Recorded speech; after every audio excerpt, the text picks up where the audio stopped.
Oh iya baik. Alhamdulillah. Mohon maaf ya, Iya Dede. baik. Baik, bismillahirrahmanirrahim. Assalamualaikum warahmatullahi wabarakatuh.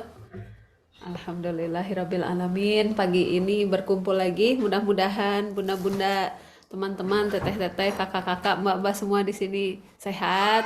Terus urusannya juga lancar. Kalau saya baca di grup kan ada yang menyiapkan anak sekolah ya. Tadi juga saya tuh habis bikin pisang goreng buat bapak-bapak yang lagi kerja bakti. Jadi baru selesai ini tuh. Ya baik. Hari ini kita akan masuk ke sesi kedua dari tentang memantik fitrah bunda. Nah, mudah-mudahan waktu sesi pertama minggu lalu itu sudah cukup apa ya menata ulang pikiran dan perasaan kita ya mudah-mudahan, dan supaya di sesi ini kita sudah bisa masuk lebih dalam lagi. Kalau waktu minggu kemarin itu lebih banyak tentang prinsipnya, terus konsepnya. Nah sekarang saya ingin mengajak melihat ke contoh-contohnya seperti apa dan sudah mulai ke prakteknya. Berhubung topiknya juga memantik fitrah bunda, kita tidak mungkin jadi bunda kalau belum jadi istri kan ya. Jadi di sini dibahas juga tentang contoh-contohnya bagaimana istri-istri dengan fitrah yang baik, lalu bagaimana istri yang baik itu bagaimana sudut pandangnya terhadap dirinya sendiri dan bagaimana sudut pandangnya terhadap suaminya. Kalau sudah tepat cara pandang kita, kemudian fitrah kita juga sudah sehat sebagai istri, maka lebih mudah lagi buat kita untuk menumbuh kembangkan fitrah sebagai bunda. Nah, harapannya dengan urutan seperti itu, teman-teman bisa melihat bahwa oh ternyata untuk menjadi bunda yang baik itu ada tahapan-tahapan yang memang jangan sampai terlewat. Jadi kita nggak bisa skip. Pokoknya saya mau jadi ibu yang baik, terserah deh saya ke suami mau seperti apa. Terserah deh saya kompak apa enggak sama suami. Ya jadinya susah. Karena tetap bagaimanapun juga anak itu lebih menangkap apa yang dicontohkan dari perilaku orang tuanya daripada apa yang dikatakan oleh orang tuanya. Jadi kalau kata Pak Dodik Marianto, suaminya Bu Septi Penny Wulandani, Pak Dodik itu sering bilang, anak itu bisa saja salah memahami ucapan kita kepada mereka, tapi anak tidak pernah salah copy paste. Jadi kalau anak melihat orang tuanya kompak, maka anak juga akan bisa bekerja sama dengan kita dan itu akan sangat memudahkan perjalanan kita menjadi ibu yang baik. Tapi kalau kitanya juga nggak pernah kompak sama suami, ya akan susah juga buat kita jadi ibu yang baik. Oh jadi ternyata seperti itulah tahapannya. Mengapa seperti itu? Kita lihat kembali lagi pada contoh-contoh terbaik para sahabiah, istri Rasulullah. Nah, nanti ini akan yang akan saya share kepada teman-teman. Nah, untuk itu saya mau izin share screen ya. Bismillahirrahmanirrahim.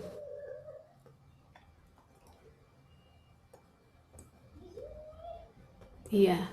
Nanti ini filenya dibagikan juga kok ya. Jadi sama dengan yang kemarin. Yang kemarin juga akan dibagikan. Bismillahirrahmanirrahim. Ya, jadi sekali lagi saya perlu disclaimer dulu ya, saya sharing di sini bukan sebagai yang paling jago, saya juga belum layak sama sekali untuk disebut sebagai ustazah ya.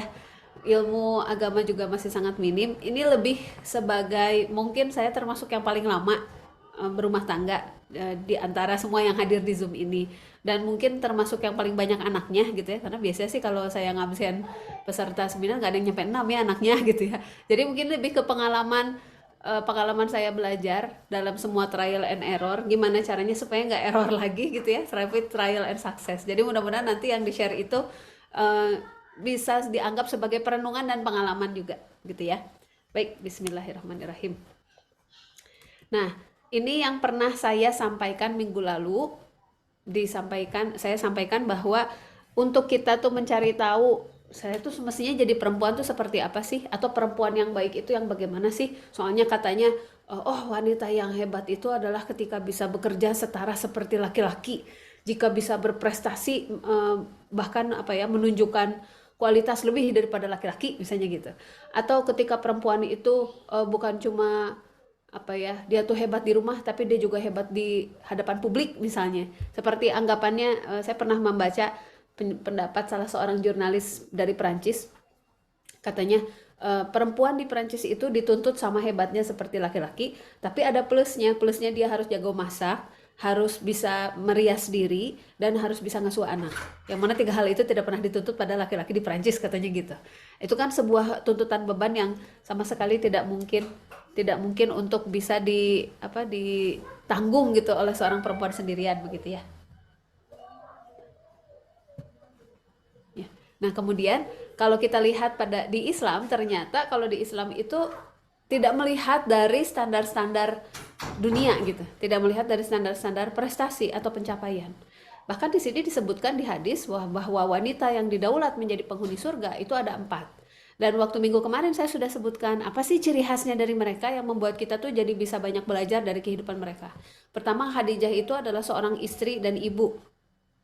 Dan menariknya, sebelum jadi istri, Khadijah itu sudah punya kualitas diri sebagai muslimah yang baik, sebagai personal yang baik gitu ya. Jadi Khadijah itu sebelum menikah sama Rasulullah, Khadijah itu menjalankan ritual ibadah agama Nabi Ibrahim gitu. Jadi seperti Abdul Muthalib, seperti para penjaga Ka'bah saat itu, karena syariat Islam belum datang, karena kan syariat Islam baru datang setelah Rasulullah hadir kan ya. Nah, waktu itu Khadijah belum menikah sama Rasulullah juga belum diangkat jadi rasul kan ya. Nah, saat itu yang dilakukan adalah perilaku-perilaku baik, termasuk ritual ibadah sama seperti yang dicontohkan oleh Nabi Ibrahim. Jadi belum ada sholat lima waktu dan sebagainya. Tapi Khadijah adalah manusia pertama yang diajari sholat oleh Rasulullah. Jadi Khadijah punya kualitas sebagai pribadi. Jadi bayangkan, perempuan kalau belum nikah, role model kita siapa sih? Perempuan yang belum nikah yang terbaik, Khadijah. Perempuan yang sudah nikah, role model terbaiknya siapa? Khadijah. Perempuan sebagai ibu, role model terbaiknya siapa? Khadijah. Apa buktinya? Buktinya anaknya, putrinya Khadijah yang juga perempuan, juga dijadikan sebagai pemimpin surga, yaitu Fatimah. Jadi kalau kita mau dapat role model ibu dan anak dalam kondisi terbaik, itu tuh siapa sih? Khadijah dan Fatimah. Jadi Khadijah itu benar-benar ini apa ya, paket komplit gitu Khadijah itu. Dan menariknya, kalau misalnya ada yang mengatakan, ya Khadijah kan suaminya Muhammad, ya wajar lah Khadijahnya jadi perempuan solehah, misalnya gitu ya. Terus kita bilang, terus ada kok perempuan penduduk surga yang suaminya adalah manusia paling jahat sepanjang zaman, sepanjang sejarah manusia, dari sejak Nabi Adam sampai manusia terakhir di muka bumi, manusia yang tercatat sebagai manusia paling jahat, bahkan mengalahkan semua penjahat-penjahat manusia di zaman sekarang gitu ya, itu adalah Firaun, dan istrinya adalah Asia. Dan kesabaran Asia saat itu yang benar-benar kondisinya itu terjebak dan gak bisa kemana-mana, itu adalah pemimpin surga. Jadi kualitas Asia itu menjadikan Asia itu didaulat menjadi pemimpin surga. Artinya bisa menjadi seorang perempuan dengan fitrah yang sangat sehat dan baik, terhubung dengan baik kepada Allah, menjadi muslimah yang baik, padahal suaminya adalah sekelas Firaun gitu. Seburuk-buruknya suami kita itu nggak ada yang suaminya Firaun di sini, gitu ya. Makanya masih bisa ikutan ini, berarti masih bisa bayar Zoom, berarti masih dibiayain kan ya, masih dikasih makan sama suami kan ya, anak-anaknya masih sekolah kan ya. Ini jadi nggak ada yang suaminya Firaun. Jadi kita nggak bisa dibilang mah kalau Asia aja tidak komplain apa-apa gitu ya tentang Firaun, nah Allah juga tahu kok, nggak usah pakai komplain gitu ya. Tapi berarti kita bisa berkaca dari situ tentang kesabaran Asia. Kemudian tentang Maryam. Maryam adalah role model bagaimana kesabaran seorang perempuan lajang, dan kemudian ketika dia menjadi ibu di tengah tekanan luar biasa. Karena masyarakat akhirnya baru bisa menghargai Maryam itu ketika Nabi Isa itu sudah besar. Waktu Nabi Isa masih kecil ya Maryam itu masih ditekan karena karena mencurigakan gitu kan. Ini datang dari mana? Nggak ada bapaknya gitu kan. Jadi Maryam itu nama baiknya itu baru bisa benar-benar pulih gitu. Itu sesudah Nabi Isa itu besar. Begitu. Nah, jadi kalau dilihat dari bagaimana perjalanan hidup Khadijah, Fatimah, Asia, dan Maryam itu tidak ada yang mudah. Maka sejatinya kalau kita merasakan kehidupan kita juga tidak mudah, itu sebenarnya adalah ladang amal kita yang tujuannya sama menempa kita. Karena role model kita, 4 wanita pemimpin surga, semua hidupnya tidak ada yang mudah. Semua hidupnya berat. Gitu ya. Jadi kita lihat dulu dari gambaran ini. Maka memang yang namanya kita menjaga fitrah kita di jalan yang lurus, wajar kalau tantangannya banyak. Gitu ya. Oke, kita lanjut lagi. Nah, saya ingin mengajak bunda-bunda untuk membaca salah satu doa yang ada di surat Al-Furqan. Beberapa ayat di surat Al-Furqan, saya lupa persisnya apa 15 apa sampai antara 10 sampai 20 ayat ya. Cuma saya lupa persisnya di surat Al-Furqan. Jadi ada ayat-ayat sebelum 74 dan ayat sesudah 74 yang menggambarkan kualitas ibadur rahman. Ibadur rahman sempat disinggung juga di sesi minggu lalu ya. Ini adalah kalau saya nggak salah tuh 8 kualitas yang Allah sebut sebagai hambanya yang maha pengasih gitu. Nah, jadi kalau kita ingin dimasukkan dalam kategori hambanya Allah yang maha pengasih, ada beberapa kualitas yang harus kita penuhi. Salah satunya adalah ini. Kalau manusia berdoa, doanya doa ini, maka kita masuk kategori ibadur rahman. Gitu. Nah, perhatikan doanya. Doa ini pertama diajarkan oleh Nabi Ibrahim. Jadi Nabi Ibrahim itu berdoa doa ini kepada Allah dan kalimatnya adalah Robbana hablana min azwajina wa dzurriyyatina qurrata ayun waj'alna lil muttaqina imama. Nah, yang saya ingin ajak teman-teman di sini untuk melihat adalah kata azwajina. Ini yang saya pertebal. Kata azwajina di sini berasal dari kata zauj. Zauj itu artinya pasangan. Jadi kalau teman-teman melihat ada yang mengartikan doa ini, ya Allah anugerahkanlah kepada kami istri kami dan keturunan kami, sebenarnya kurang tepat. Karena kata zauj dalam bahasa Arab artinya bukan istri, artinya pasangan. Jadi artinya yang baca doa ini mau suaminya mau istrinya sama-sama bisa baca doa ini. Tapi kalau kata kalimatnya istri kan logikanya yang doa suaminya ya, gitu. Nah, terus apa dan ternyata menarik di bahasa Arab, zauj itu tidak hanya diartikan sebagai pasangan, tidak cukup satu kata pasangan saja untuk menjadi terjemahan dari kata zauj. Ini sebagai gambaran gini, bahasa Arab itu punya kosakata yang jauh lebih kaya daripada bahasa Indonesia, bahkan daripada bahasa manapun. Jadi bahasa Arab itu punya kosakata jauh lebih banyak. Sebagai contoh aja ya, agak belok dikit. Dalam bahasa Arab, kata cinta itu ada 20 kata. 20 kata dalam bahasa Arab yang menggambarkan arti cinta. Coba kalau dalam bahasa Indonesia, kata cinta paling yang mirip sayang ya. Cinta dan sayang ya. Oke, sebutlah. Jadi untuk menyebutkan kata cinta ada 2 kata yang bisa mewakili, yaitu cinta dan sayang. Untuk mengungkapkan perasaan love gitu. Jadi kalau dalam bahasa Indonesia love itu bisa diartikan apa? Cinta sama sayang, misalnya gitu ya. Kita akan menyebut cinta misalnya kepada suami, kepada anak gitu ya. Kita akan menyebut sayang kepada saudara, misalnya gitu. Dan kata cinta dan sayang punya 2 kualitas berbeda. Cinta lebih kuat kan gitu ya. Tapi kalau dalam bahasa Arab, cinta itu ada 20 kata. Berarti ada 20 level. Coba bayangin ya kalau kita makan keripik pedas, ada 20 level. Itu kan kerasa bedanya ya. Nah, ini mah kata cinta. Apa kok bisa sampai 20 kata sih? Nah, ternyata cinta yang level paling tinggi di bahasa Arab itu adalah cinta yang membunuhmu. Kayak lagu The Massive gitu ya. Nah, tapi kalau ini tuh maksudnya cinta yang membunuhmu tuh mungkin ya dalam bayangan saya, oh mungkin seperti Romeo and Juliet gitu ya, atau Laila Majnun gitu ya, cinta yang sampai membuat orang itu tuh nggak tahan lagi gitu. Ada cinta level 19, cinta yang paling kuat, tapi tidak sampai membunuh orang tersebut, itu namanya ilah. Makanya kalau di surat An-Nas, Malikin Nas, Ilahin Nas gitu kan. Kalau dalam bahasa Indonesia diartikan sesembahan manusia, padahal kata ilah di situ artinya sosok di mana saya mencintainya, saya terobsesi padanya, saya siap fokus, konsentrasi, hanya berpusat padanya. Kalau saya sedang berpusat padanya, saya tidak akan bergeming, tidak akan makan, tidak akan teralihkan dan sebagainya. Itu makanya bentuk pernyataan cinta kita kepada Allah adalah sholat. Kalau kita sholat, anak kita nangis sebelah kita tetap sholat kan? Nah gitu. Kita sholat terus ada bapak paket gitu ya di luar. Kita tetap sholat kan? Nah gitu. Itu contoh kita menunjukkan Allah itu adalah ilah bagi kita. Nah, untuk saya itu cuma ngasih contoh aja ya untuk menunjukkan bahwa di bahasa Arab itu sangat kaya kata itu. Maka kalau mau menyebut kata pasangan dalam bahasa Arab sebenarnya tidak semata zauj, ada banyak kata yang dipakai, tapi di surat ini pakai kata zauj. Mengapa kata zauj yang dipakai? Ada kualitas yang ingin ditunjukkan. Zauj itu artinya adalah pasangan yang benar-benar klop gitu. Bayangkan seperti ini. Bayangkan seperti 2 potongan puzzle yang tidak sama persis, tidak simetri gitu ya. Tapi somehow ketika digabungkan itu jadi klop gitu. Jadi benar-benar klik gitu.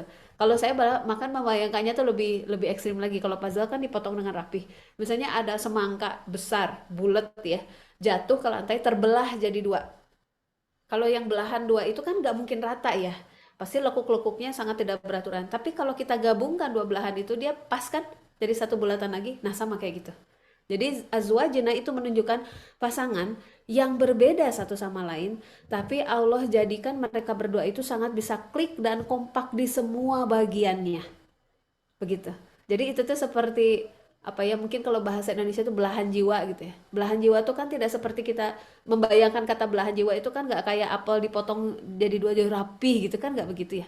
Jadi kata azwajina itu menunjukkan ya Allah anugerahkan kepada kami azwajina, kata azwajina adalah pasangan saya, tolong jadikan dia sebagai orang yang paling klik dan kompak dengan saya, dia melengkapi saya, dia mengutuhkan saya melengkapi dia, saya mengutuhkan dia, dan kita tuh benar-benar sinergis.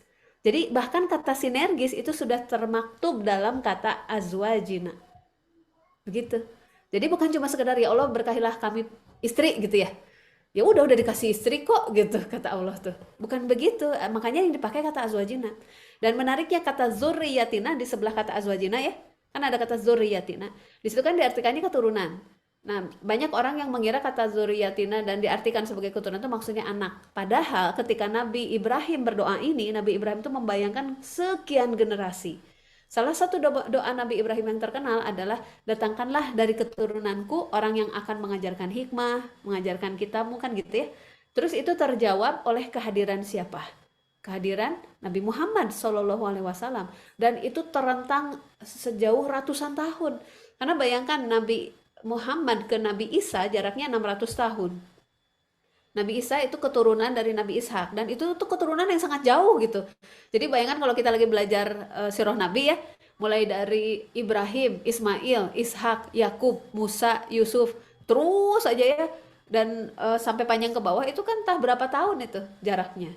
Jadi doanya Nabi Ibrahim itu terentang jauh, sangat visioner, jauh ke masa depan. Maka ketika bicara zuriyatina itu bukan cuma anak kita sekarang, tapi juga cucu, cicit, dan seterusnya. Jadi bayangkan, mengapa Allah mengajarkan kepada Nabi Ibrahim doa ini, lalu Nabi Ibrahim membacanya dimulai dari kata pasangan, baru anak. Artinya kalau kita mau bicara 7 generasi ke depan, 10 generasi ke depan, sesudah kita, itu adalah generasi-generasi yang bersifat qurrata ayun, nanti saya jelasin qurrata ayunnya, maka itu dimulai dari hadirnya seorang azwajina. Lebih tepatnya dari seorang zauj, karena azwajina itu jamak. Jadi zauj ya, pasangan. Artinya nih sekarang kita sebagai istri, terus kita mendengar suami kita baca doa ini. Oh berarti sebenarnya suami kita itu berharap kita itu kompak dan sinergis. Layaknya Hajar kepada Ibrahim, layaknya Sarah kepada Ibrahim. Sehingga lahirlah Muhammad di ratusan tahun kemudian gitu. Sebenarnya doa ini tuh sangat visioner. Nah bahkan ketika disebutkan qurrata ayun, kalau kita kan mungkin doa anak soleh gitu ya, semoga anak menjadi soleh. Atau mungkin kalau zaman sekarang ya, kalau kita lihat ada orang ngasih ucapan selamat ulang tahun kan rata-rata selamat, sukses, bahagia, panjang umur, banyak amal, banyak rezeki kan gitu rata-rata ya. Tapi kalimatnya ini sangat spesifik, qurrata ayun. Qurrata ayun sebenarnya kalau diartikan per kata artinya penyejuk mata, membuat mata saya menjadi dingin. Ini adalah sebuah frase semacam peribahasa gitu ya di bahasa Arab. Jadi di bahasa Arab itu ada istilah mata yang hangat atau mata yang sejuk. Mata yang hangat itu ketika menangis, sedih atau marah atau kecewa, pokoknya semua emosi negatif sampai membuat nangis, itu mata yang hangat. Kalau mata yang sejuk itu adalah nangis karena bahagia, bersyukur, membuncah rasa bangga dan lain sebagainya. Sebagai gambaran aja contoh, kalau kita masuk ke bandara, ada area keberangkatan dan ada area apa ya departure itu yang baru datang yang tiba. Terus ada dua pasang, ibu dan anak. Yang satu mau melepas anaknya pergi, yang satu baru menerima anaknya pulang. Dua-duanya sama-sama nangis. Mana yang menangis karena sedih, mana yang menangis karena bahagia. Nah, kita bisa bedakan ya, kita sendiri adalah seorang ibu. Melepas anak ke luar negeri dalam jangka waktu lama, nggak tahu bagaimana kondisinya di sana. Supaya lebih ekstrim lagi, coba bayangkan ini melepas anak untuk berperang, misalnya. Wah itu kan nggak tentu perasaannya. Kita nangis tuh pasti nangis gitu, karena nggak tahu dia bakal balik lagi apa enggak. Mungkin itu pelukan terakhir. Nah itu mata yang hangat tuh seperti itu. Yang satu lagi adalah qurrata ayun, air mata bahagia. Karena akhirnya si anak ini yang dinantikan, dia tuh akhirnya pulang dengan kondisi selamat, akhirnya sekarang bisa bareng sama saya lagi. Oh itu udah pasti nggak tahan, kita tuh pasti membuncah tangis bahagia. Itu qurrata ayun.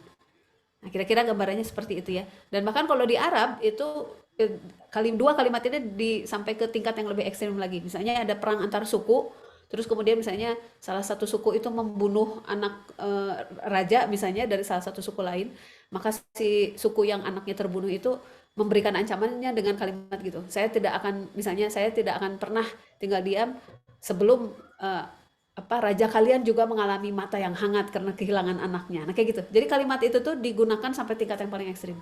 Jadi kata qurrata ayun di sini itu bukan cuma sekedar kalimat biasa saja. Itu menunjukkan kualitas. Kayak kita tuh bilang sama Allah, saya tidak tahu bentuk kebaikan terbaik apa yang bisa kau berikan pada keluargaku saat ini dan keturunanku, tapi ya Allah aku minta kebaikan itu begitu besarnya sampai aku tuh menangis bahagia. Dan kaulah yang tahu kebaikan seperti apa sih yang kau akan siapkan untuk keluargaku. Nah gitu kira-kira. Kan luar biasa spesial ya. Lebih spesial lagi adalah kalau kita mundur kalimatnya sebelum kata azwajina ada kata hablana, robbana hablana min azwajina gitu kan ya. Hablana itu diartikan dalam bahasa Indonesia diartikan sebagai anugerahkanlah.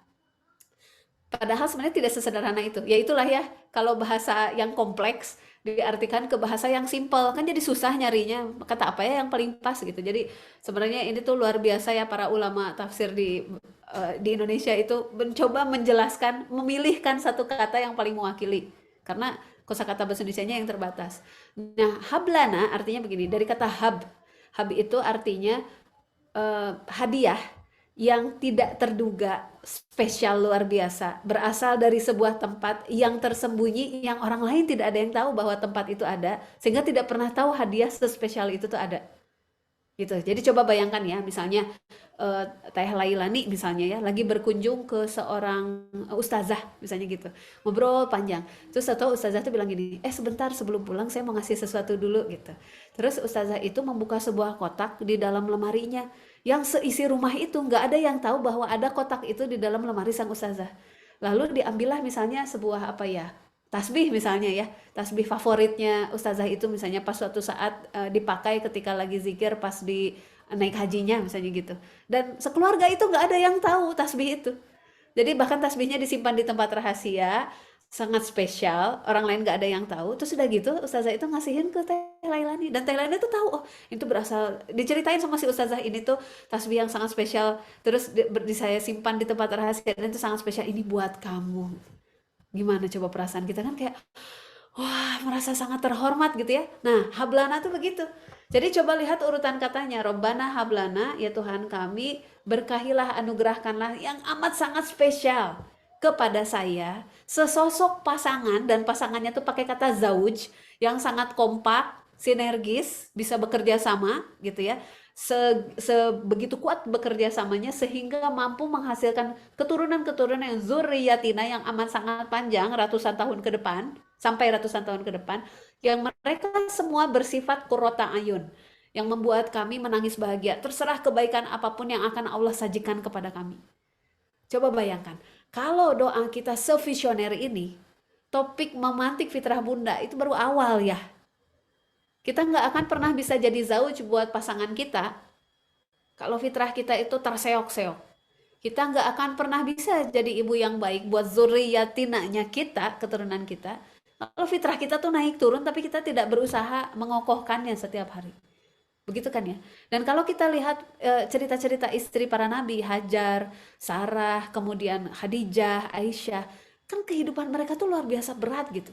Kita tidak pernah mengalami sama suami kita ditinggal di padang pasir dalam kondisi tidak ada makanan, tidak ada tempat berteduh, tidak ada orang, tidak ada sumber air, ditinggal aja bertahun-tahun. Kita nggak pernah kan ya. Jadi kalau orang-orang yang sudah menjadi zauj bagi pasangannya sang nabi-nabi besar itu, mereka sudah mencontohkan mereka mampu bertahan dalam keimanan yang sangat kuat meski hidup amat sangat berat. Itulah role model kita. Jangan sampai untuk menjaga fitrah kita, kita salah ngambil role model. Misalnya ya, temen aku yang dulu sahabat aku di sekolah, sekarang tuh ya udah kerja, gajinya 15 juta sebulan, pakai blazer, wangi setiap hari, terus dia udah jadi direktur eksekutif di mana. Lah aku cuma begini-begini aja. Jangan salah ngambil role model. Kita tidak tahu loh akhir kita di mana, beliau masuk surga apa tidak, kita tidak tahu. Makanya kita ambil role model seseorang yang sudah pasti akan menjadi pemimpin surga. Begitu, dan kita mengacu pada doa-doa para nabi-nabi besar yang kemudian dalam kehidupannya kelak sesudah Nabi Ibrahim berdoa ini, salah satu keturunannya yaitu Muhammad menikah dengan salah satu perempuan hebat itu, yaitu Khadijah, dan melahirkan salah satu perempuan pemimpin surga yaitu Fatimah. Kan begitu ya. Jadi kita jangan sampai salah lihat, salah menoleh, salah mengambil role model, apalagi di zaman sosmed ini. Kita tidak meminta diberi informasi, begitu buka HP informasinya datang semua. Sosok perempuan beginilah, ibu beginilah, istri beginilah. Jadi kita mengira, oh yang kayak gitu tuh yang keren. Oh saya kira yang keren adalah ibu yang punya banyak follower, rajin posting bagaimana perkembangan anaknya gitu ya, dan lain sebagainya. Di zaman ini di mana orang bisa mengambil data foto dan video anak kita dan kemudian digunakan untuk tujuan buruk. Tapi kita masih mikirnya, oh tapi saya harus eksis, saya harus juga nyata gitu dan diperhatikan di dunia maya dan sebagainya. Padahal enggak gitu. Bahkan ya ketika Nabi Ibrahim berdoa ini, apa Nabi Ibrahim itu punya banyak follower? Kan tidak. Doa ini direkam oleh Allah di Al-Quran. Dan Al-Quran itu turun kepada Nabi Muhammad itu tahun 1400-an Masehi. Dihitung Masehi berarti itu dihitung dari lahirnya Nabi Isa. Begitu kan ya? Kok 1400-an Masehi, Masya Allah maaf. 600 sampai 700 Masehi, 1400 tahun yang lalu. Jadi sekitar jarak 700 tahun dari sejak lahirnya Nabi Isa. Nabi Isa ke Nabi Ibrahim kan lama banget. Jadi ibaratnya betapa tulusnya Nabi Ibrahim berdoa seperti ini. Begitu doa ini tuh sama Allah itu dikabulkan dalam bentuk yang terbaik, yaitu lahirnya Nabi akhir zaman, Nabi pamungkas, Nabi terakhir. Kemudian Nabi itu diberitahu oleh Allah bahwa kakek buyutmu dulu berdoa ini, dan ini disimpan di Al-Furqan ayat 74. Orang yang berdoa ini yaitu Nabi Ibrahim itu nggak pernah tahu, tidak pernah diupload di sosmed, tidak pernah ada yang tahu bahwa Nabi Ibrahim berdoa ini sebelum Allah sendiri yang mengatakan dulu kakek buyutmu tuh berdoa ini. Hampir semua kisah-kisah di Al-Quran itu adalah kisah-kisah masa lalu sebelum Nabi Muhammad datang, maupun ada juga kisah-kisah yang baru yang akan terjadi sesudah Nabi Muhammad datang. Artinya ketika kisah-kisah itu diberikan kepada Nabi Muhammad, dulu tidak ada yang merekam kisah-kisah itu. Para pemuda Ashabul Kahfi, para pemuda loh ya, bayangkan pemuda Ashabul Kahfi dibandingkan sama pemuda sekarang. Pemuda sekarang kan banyak yang upload di sosial media dan sebagainya. Tapi kalau di pemuda-pemuda itu kan nggak on the way menuju gua tempat perlindungan kami gitu ya. Hanya dengan memohon pertolongan Allah semoga kami selamat. Oh dikit-dikit upload gitu. Kan nggak ya, nggak ada yang tahu. Ratusan tahun tidak ada yang tahu kisah aslinya pemuda Al-Kahfi itu. Jadi jangan sampai kita salah memilih role model, karena kalau salah memilih role model, wajar kalau fitrahnya jadi naik turun gak jelas gitu. Oke, maka mari sekarang kita luruskan niat. Kita mau jadi zauj untuk pasangan kita, begitupun kita berdoa pasangan kita menjadi zauj untuk kita, dan kita akan menjaga fitrah kita supaya zuriyatina, keturunan kita sampai ratusan tahun ke depan, itu semuanya menjadi qurrata ayun. Amin, amin, amin. Oke, kita lanjut lagi ya. Ini saya mau meng-highlight aja apa kualitas Khadijah yang banyak disampaikan oleh para ulama hadis dan tafsir Al-Quran. Khadijah adalah orang yang pertama membenarkan ajaran Muhammad. Dan saya mencoba membayangkan ya, saya sebagai istri misalnya, mencoba berkaca pada kejadiannya Khadijah ketika menerima Rasulullah datang pulang dari Gua Hiro. Jadi Rasulullah itu punya kebiasaan tahanuts, merenung di gua, dan itu istrinya sudah hafal gitu ya. Khadijah sudah hafal kebiasaan itu. Suatu waktu pulang dalam kondisi gemetar, terus berkeringat sampai basah gitu ya, dan sangat kelihatan sekali sangat ketakutan. Umumnya perempuan gitu ya, kalau suaminya pulang dalam kondisi begitu, umumnya istrinya tuh panik. Jadi kalau aslinya Sunda mah keluar, oh ayah naon ya teh, nah apa kesangan kieu dan sebagainya gitu. Ini tuh ada apa, aku begini, ada apa, kamu bisa dari mana, ketemu siapa gitu ya. Itu umumnya perempuan akan begitu. Segala macam asumsi yang pernah perempuan itu dengar, segala macam judul sinetron yang pernah ditonton, judul FTV yang pernah ditonton, keluar semua dalam satu waktu, memburu gitu ya, seolah-olah ingin langsung tahu ini suaminya kenapa. Tapi yang Khadijah lakukan saat itu, begitu suaminya datang, melihat suaminya dalam kondisi seperti itu, Khadijahnya tenang, diam, tenang, dan menenangkan. Dan ketika Nabi Muhammad menceritakan kejadiannya, Khadijah itu langsung percaya dan bahkan langsung bisa membaca bahwa Muhammad itu mengira dirinya gila. Jadi Khadijah tuh nggak perlu nunggu Muhammad itu ngomong, apakah aku ini gila? Nggak usah nunggu ngomong begitu. Khadijah itu langsung nangkep apa isi pikirannya suaminya. Dan kemudian Khadijah itu langsung berkata, sesungguhnya kamu itu orang yang baik dan jujur. Dan semua orang yang pernah kamu temui pun akan mengakui bahwa kamu itu orang yang baik. Jadi cara menenangkannya itu langsung mengkonfirmasi bahwa asumsimu saat ini tidak tepat. Kamu tuh orang yang baik dan kamu orang yang jujur gitu. Jadi langsung healing saat itu juga. Langsung dikonfirmasi saat itu juga. gitu. Dan kemudian ketika Khadijah itu mendapati suaminya itu diberi perintah berwudu, diberi perintah sholat, Khadijah lah orang yang pertama diajari. Coba bayangkan ya, coba bayangkan teman-teman di sini misalnya adalah mahasiswa, mahasiswa yang baik dan rajin. Lalu kemudian datanglah seorang profesor sebagai salah satu dosen. Terus si profesor itu memilih Anda, ya memilih teman-teman. Saya dapat ilmu teknologi baru, ceritanya teman-teman mahasiswa teknik, ini teknologi baru yang belum pernah dicoba pada siapapun dan saya ingin mengajarkannya pada kamu. Itu kan kepercayaan luar biasa ya. Bayangkan kalau misalnya dalam posisi Khadijah diajari oleh Muhammad, terus Khadijah itu bilang, naon iya teh, apaan sih, naik turun sujud, apa sih, nggak jelas sih, gimana kalau kayak gitu?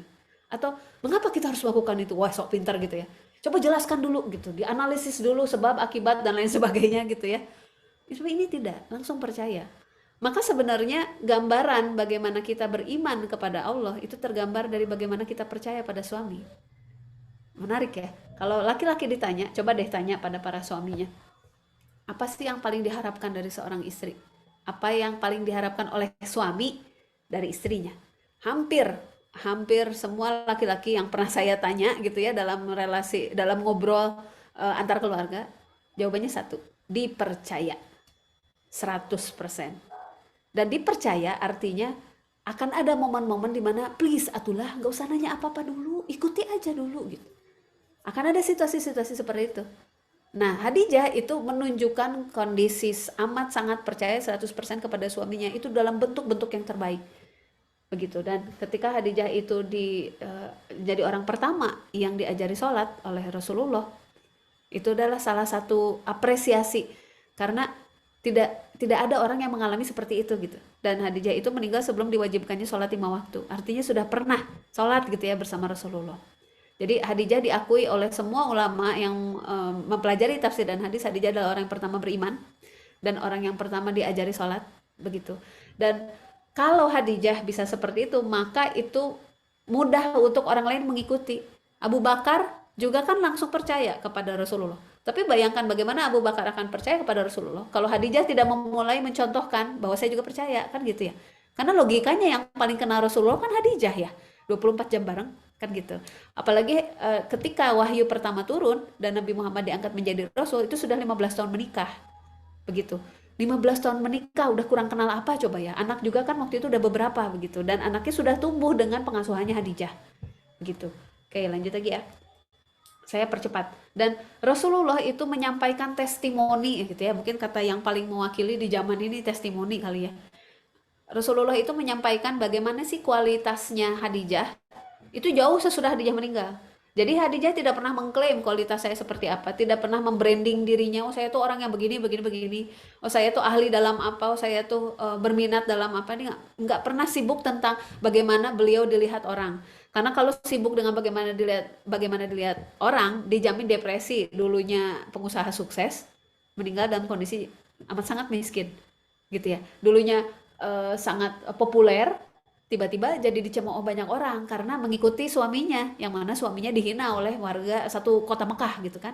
Jadi kalau melihatnya dari apa kata orang, Khadijah itu adalah perempuan yang paling layak depresi, dijamin, karena jomplang banget kehidupannya gitu.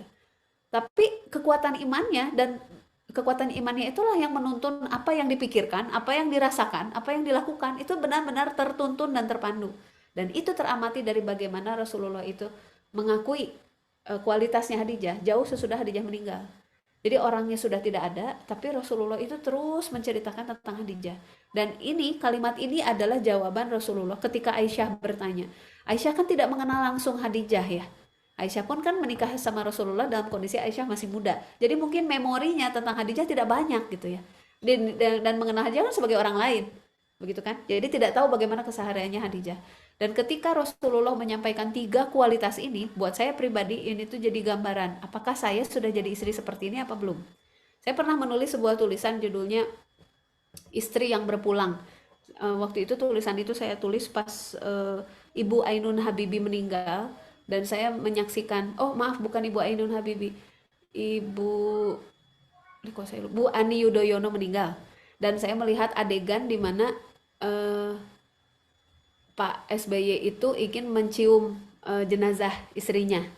Terus saya lihat itu di sosial media, terus banyak yang komentar, oh ya suami yang romantis dan sebagainya. Terus saya pikir itu jauh lebih daripada romantis, pasti ada yang lebih dalam. Dan saya teringat waktu momen-momen sebelumnya, waktu Ibu Ainun Habibie meninggal dan Pak Habibie itu kelihatan sedihnya tuh mendekati seperti histeris gitu, karena nangisnya tuh tak henti-henti gitu.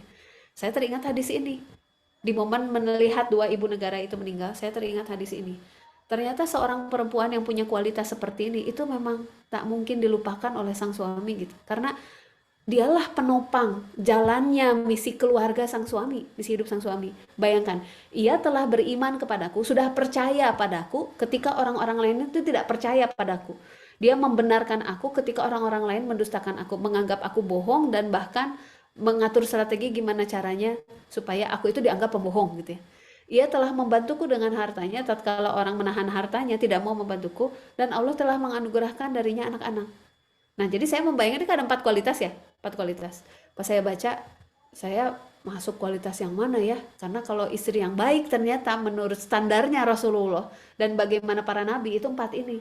Terus saya bilang dalam diri saya sendiri gitu ya, ke diri saya sendiri. Kalau yang keempat sih saya udah bisa ya. Maksudnya saya sudah bisa masuk kategori yang keempat karena kan Allah menganugerahkan saya anak. Tapi pada dasarnya itu kan bukan prestasi saya. Itu mah Allah yang ngasih.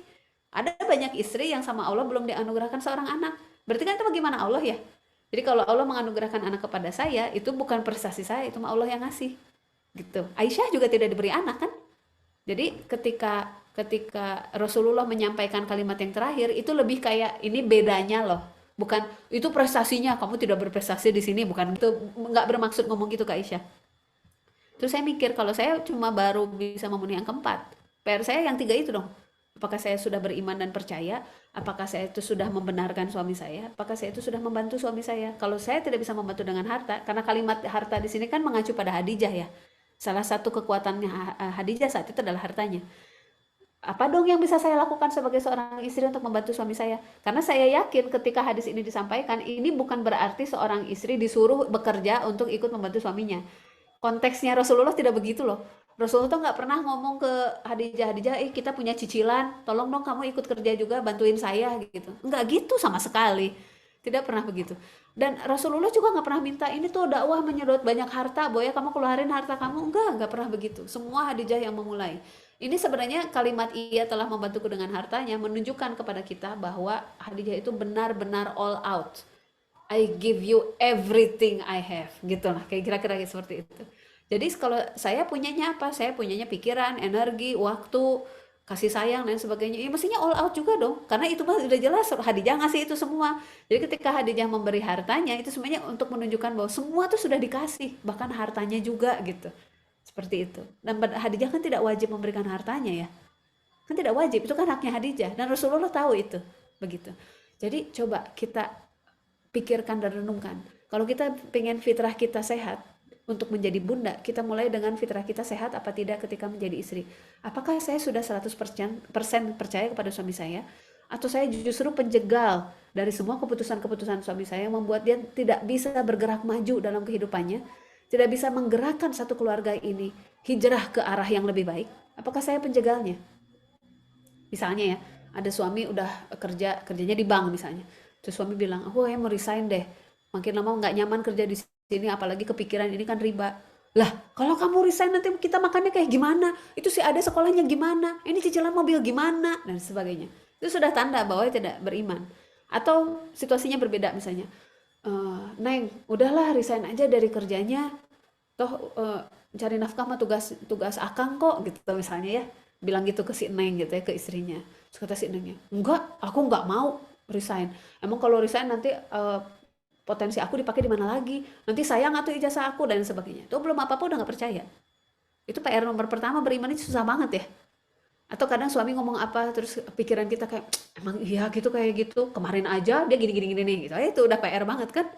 Gitu. Jadi sampai saya tuh berpikir ya kalau suami jadi ibaratnya gini, kalau saya bicara ke suami dengan saya bicara tentang suami, sikap saya sama apa tidak? Misalnya misalnya kita ditegur misalnya sama suami. Di hadapan suami ketika kita ditegur kita bilangnya gini. Terus misalnya kita ketemu sama anak kita, terus anak kita tanya, aduh tadi ibu ditegur ya? Ibu ditegur apa sama bapak? Gitu. Bapakmu tuh ya gini gitu. Itu tuh ngomel di belakang, gibah di belakang, apa kita tuh kayak gitu. Kalau kita kayak gitu ya nggak heran kalau kita gibahin orang lain ya, suami sendiri gibahin. Kan serem ya kalau kayak gitu. Itu baru tentang beriman. Terus membenarkan suatu saat ketika suami mengambil keputusan yang tidak biasa. Nah, kita percaya, kita yakin, tapi kita tidak berani membela di depannya gitu. "Oh, aku nggak tahu kayak aku mah percaya lah ngikut aja, tapi kalau ada yang nggak ada orang yang nanya, ada saudaraku yang nanya, kamulah yang ngadepin, aku mah nggak tahu gimana caranya." Hadijah tidak begitu. Hadijah tuh bisa siap pasang badan demi Muhammad gitu ya. Terus membantu, tadi saya sudah jelaskan tentang membantu. Jadi kebayang ya kalau menjadi zauj itu harus seperti apa? Ternyata seperti ini kualitasnya. Dan ingat bahwa Hadijah tidak mengklaim ini semua. Hadijah tidak mengklaim kualitas ini. Ini Rasulullah yang memberikan testimoni. Artinya, kalau kualitas itu teramati oleh orang lain, ini artinya nyata. Hadijah pasti berdedikasi dalam hidupnya sekian lama memberikan kualitas ini sampai orang lain itu semua menyepakati. Betul, ini adalah kualitasnya Hadijah. Begitu. Sementara ya banyak pasangan suami istri yang si istrinya berkata, aku kan udah percaya. Itu si istrinya yang ngomong. Terus si suaminya bilang, ya bukan seperti itu yang aku butuhkan. Aku tuh butuhnya kamu tuh percayanya gini-gini. Enggak lah, aku tuh udah percaya kok. Aku udah sesuai dengan hadis Rasulullah. Ya enggak gitu gitu ya. Jadi ibaratnya kita mengukur kualitas kita. Itu bukan cuma sekedar dari apa yang saya rasa sudah saya lakukan. Tapi lihat testimoninya. Dan testimoni dari seseorang ketika testimoni dari Rasulullah ketika Khadijah udah meninggal. Itu pasti paling jujur. Khadijahnya udah nggak ada kok. Ibaratnya Rasulullah mau ngomong apa juga nggak akan ada efeknya buat Khadijah. Gitu ya. Jadi balik lagi, kalau terkait tentang fitrah kita menjadi istri, kita sebagai zauj terhadap pasangan kita, ini target kita, ini role model kita, ini yang ingin kita kejar, gitu ya. Oke, kita lanjut lagi. Sekarang kalau Asia itu bukan pada suaminya, tapi kepada Allah. Dan yang menarik adalah Asia memanfaatkan seluruh waktu dalam hidupnya, mendedikasikan dirinya sebagai hamba Allah dan sebagai ibu angkat bagi Nabi Musa. Coba bayangkan ya, kalau ada perempuan di zaman sekarang, suaminya yang nggak mungkinlah seperti Firaun, tapi mirip-mirip gitu seperti Firaun, saya rasa sudah akan depresi dan bunuh diri. Tidak bisa memberitahu kepada orang lain, mengalami KDRT di rumah, terjebak, nggak bisa kemana-mana karena sang suaminya lah penguasa, menguasai militer, menguasai polisi, bahkan bisa melakukan pembunuhan dan sebagainya ya. Saya membayangkan perempuan mana ya yang kondisinya terjebak ini gitu ya di zaman ini. Kayaknya sih nggak ada ya kalau sekarang. Tapi bahkan kalaupun ada, amat sangat mungkin si perempuan itu mengakhiri hidupnya. Dia sendiri yang memilih karena udah nggak tahan. Tapi Asia tidak pernah bunuh diri. Gitu kan ya. Asia itu sedemikian percaya pada pertolongan Allah. Dan Asia tahu. Jadi menariknya ya, yang membuat Asia bertahan karena Asia tahu nanti di akhirat Allah itu akan membuatkan rumah untuk saya. Jadi kalaulah di dunia ini saya mengalami hal yang berat, ya nggak apa-apalah. Mau yang jauh lebih baik, jauh lebih indah itu ada kok di akhirat dan itu sudah Allah janjikan buat saya. Saya nggak rugi apa-apa gitu ya. Sementara banyak pasangan suami istri yang terjebak dalam roller coaster emosi istrinya semata karena relasi dengan suaminya itu dianggap relasi transaksional. Saya kan udah melakukan ini sama kamu, saya udah berkorban ini buat kamu, kok kamu gitu sih sama saya gitu. Seolah-olah yang kita lakukan itu adalah ya karena saya melakukan ini buat kamu, bukan buat Allah kok gitu. Nah ini sebenarnya salah satu kondisi Asia, ini salah satu kondisi ekstrim di mana bahkan ketika tidak bisa minta apapun pada suami juga nggak bisa diharapkan untuk memberi apapun. Ada loh sosok perempuan yang itu memilih percaya kepada pertolongan Allah karena tahu betul bahwa saya memang diposisikan di posisi ini. Saya mengerti ternyata tugas kehidupan saya adalah menjadi istrinya Firaun. Saya akan jalankan dengan sebaik-baiknya dalam konteks saya adalah hamba Allah dan saya adalah ibu angkat Nabi Musa. Sekarang bayangkan ketika Nabi Musanya tuh harus melarikan diri. Ya, sesudah membunuh salah satu tentaranya Firaun. Dan Nabi Musa dan ibu angkatnya ini terpisah selama 10 tahun karena Nabi Musa menyelamatkan diri ke negeri Yaman. Di negeri Yaman kemudian bertemu dengan putrinya Nabi Ayub. Tadinya belum tahu kalau itu putrinya Nabi Ayub. Pokoknya dengan 2 perempuan kemudian ditolong dan dengan sikap baiknya Nabi Musa itu disuruh ke rumah perempuan itu, ternyata bertemu dengan seorang laki-laki sudah sepuh. Ternyata itu adalah Nabi Ayub sih, maaf. Nabi Syuaib. Salah, bukan Nabi Ayub, Nabi Syuaib. Dan selama 10 tahun bekerja kepada mertuanya ini. Baru setelah 10 tahun itu Allah bertemu langsung dengan Nabi Musa di bukit, kok saya lupa ya namanya.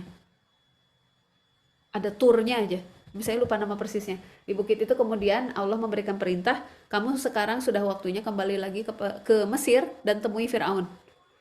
Jadi di momen itulah Nabi Musanya balik lagi ke Mesir.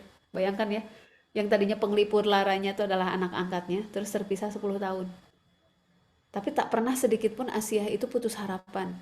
Saya tuh terus terang sebagai perempuan gitu ya, saya nggak habis pikir dengan ceritanya Hajar gitu ya, tidak pernah putus asa, nggak pernah putus harapan sama pertolongan Allah, bolak-balik Safa Marwah 7 kali. Kalau saya mah nggak akan nyampe 7 kali dah, udah ke Safa ke Marwah nggak ada, carilah titik lain gitu ya, kalau saya gitu ya.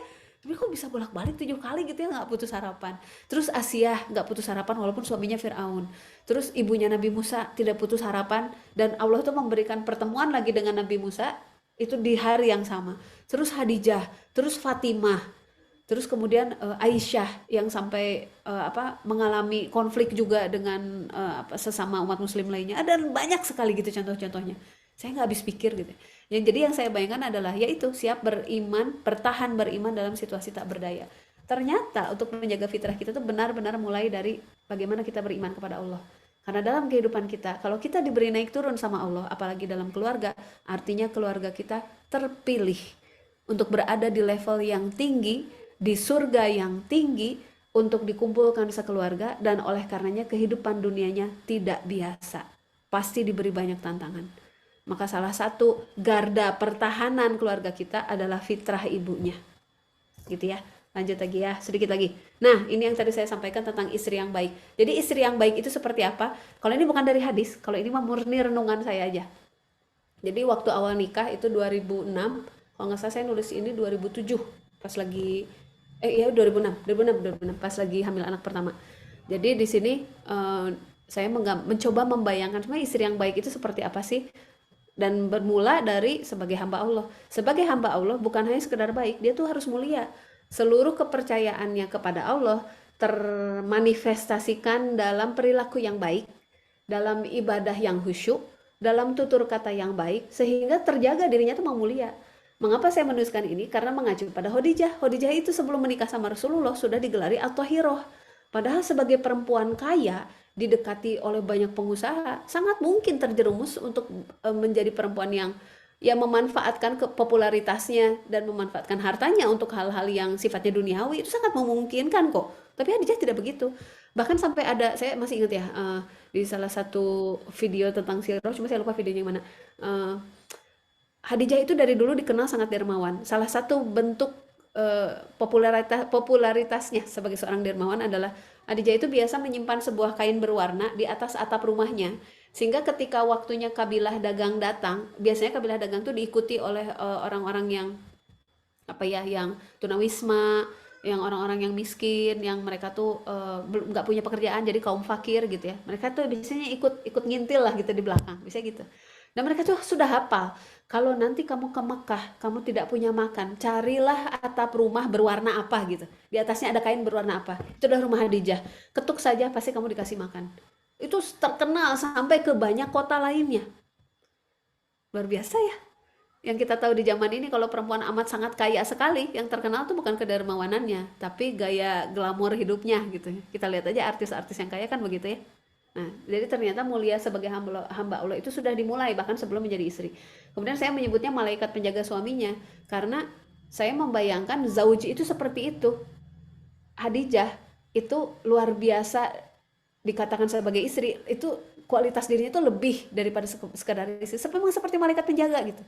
Makanya kualitasnya seperti tadi, beriman, membenarkan, bahkan siap pasang badan. Khadijah itu bahkan menerima gitu ya lemparan batu dan lain sebagainya untuk menjaga suaminya dan lain sebagainya. Itu memang seperti malaikat penjaga, pecinta yang senantiasa mencintai. Dan kalau kita bersyukur dan beriman kepada Allah, maka bagaimanapun perasaan kita pada suami di awal menikah, itu lambat laun itu akan makin mencintai. Begitu juga Khadijah sama Rasulullah kan ya. Terus ibu bagi suaminya, ibu tuh maksudnya yang merawat, yang memenuhi kebutuhan, yang menyayangi, yang selalu memikirkan dan lain sebagainya. Terus sahabat sejati, terus mitra bekerja yang accountable, trustworthy, dan capable. Nah, dengan karakteristik istri seperti itu, suami itu dipersepsinya seperti apa oleh sang istri tersebut. Ini yang pertama, manifestasi cinta Allah. Jadi bayangkan bahwa suami ini datang kepada saya, berarti Allah sudah gariskan sebagai jodoh. Dan itu adalah bukti Allah mencintai saya. bahwa datangnya yang ini dengan kualitas karakter begini, dengan perjalanan hidupnya seperti itu adalah bukti Allah tuh cinta sama saya.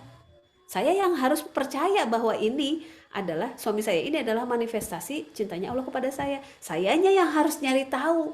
Karena ini adalah bentuk bukti nyata Allah itu cinta kepada saya, makanya didatangkannya suami yang ini. Saya harus mencari tahu kenapa ya Allah datangkan suami saya yang ini. Saya harus temukan kualitas-kualitas dalam dirinya yang membuat saya itu semakin yakin, oh benar pantesan suami saya itu yang ini. Karena Allah itu ingin membantu saya begini, begini, begini, begini gitu. Yang sering terjadi adalah suami istri yang melihat pasangannya tuh hanya dari permukaan gitu. Misalnya, aduh gimana ya saya orangnya rapih begini dapat suami jorok banget nyimpen anduk basah aja di kasur setiap hari. Bu ya kenapa Allah tuh ngasih saya suami jorok kayak begini sih? Yang dilihat cuma dari perilaku-perilaku kecil gitu ya. Atau bahkan misalnya begini, saya temui ada pasangan teman saya suami istri. Si istrinya tuh mengalami masalah apa ya trauma yang amat sangat berat dan itu mempengaruhi ke kesehatan fisiknya juga sehingga sering drop gitu ya. Traumanya trauma psikologis tapi kemudian berpengaruh ke fisiknya. Tapi si suaminya ini tuh benar-benar sabar gitu ya. Dan pada si suaminya ini tuh punya kesempatan untuk menjadi apa ya pria berkarir internasional gitu. Dan si istrinya tuh pernah nanya, ngapain kamu tuh bolak-balik nemenin saya terapi, terus kadang tuh kalau saya susah tidur kamu tuh jadi harus mijitin, menenangkan dan sebagainya. Padahal kamu tuh bisa mengejar takdir yang lebih besar gitu daripada cuma ngurusin istri sakit gitu. Kata dia tuh gitu ya. Terus kata kata si suaminya itu adalah, ya saya merasa saya itu diselamatkan oleh Allah dengan hadirnya kamu dalam hidup saya. Sehingga saya itu menjejak di bumi, saya makin beriman sama Allah. Buat apa saya mengejar karir di luar kalau itu menjauhkan saya dari Allah gitu. Saya tuh mendengar cerita itu kayak, oh ya Allah, gitu ya. Jadi oh, ternyata seperti itu gitu.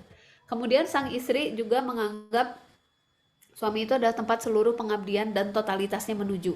Jadi cara Khadijah menunjukkan bahwa ya Allah saya total beriman kepadamu ya Allah, maka saksikanlah saya juga total beriman dan membantu mengabdi kepada Rasulmu, yang mana itu adalah suaminya.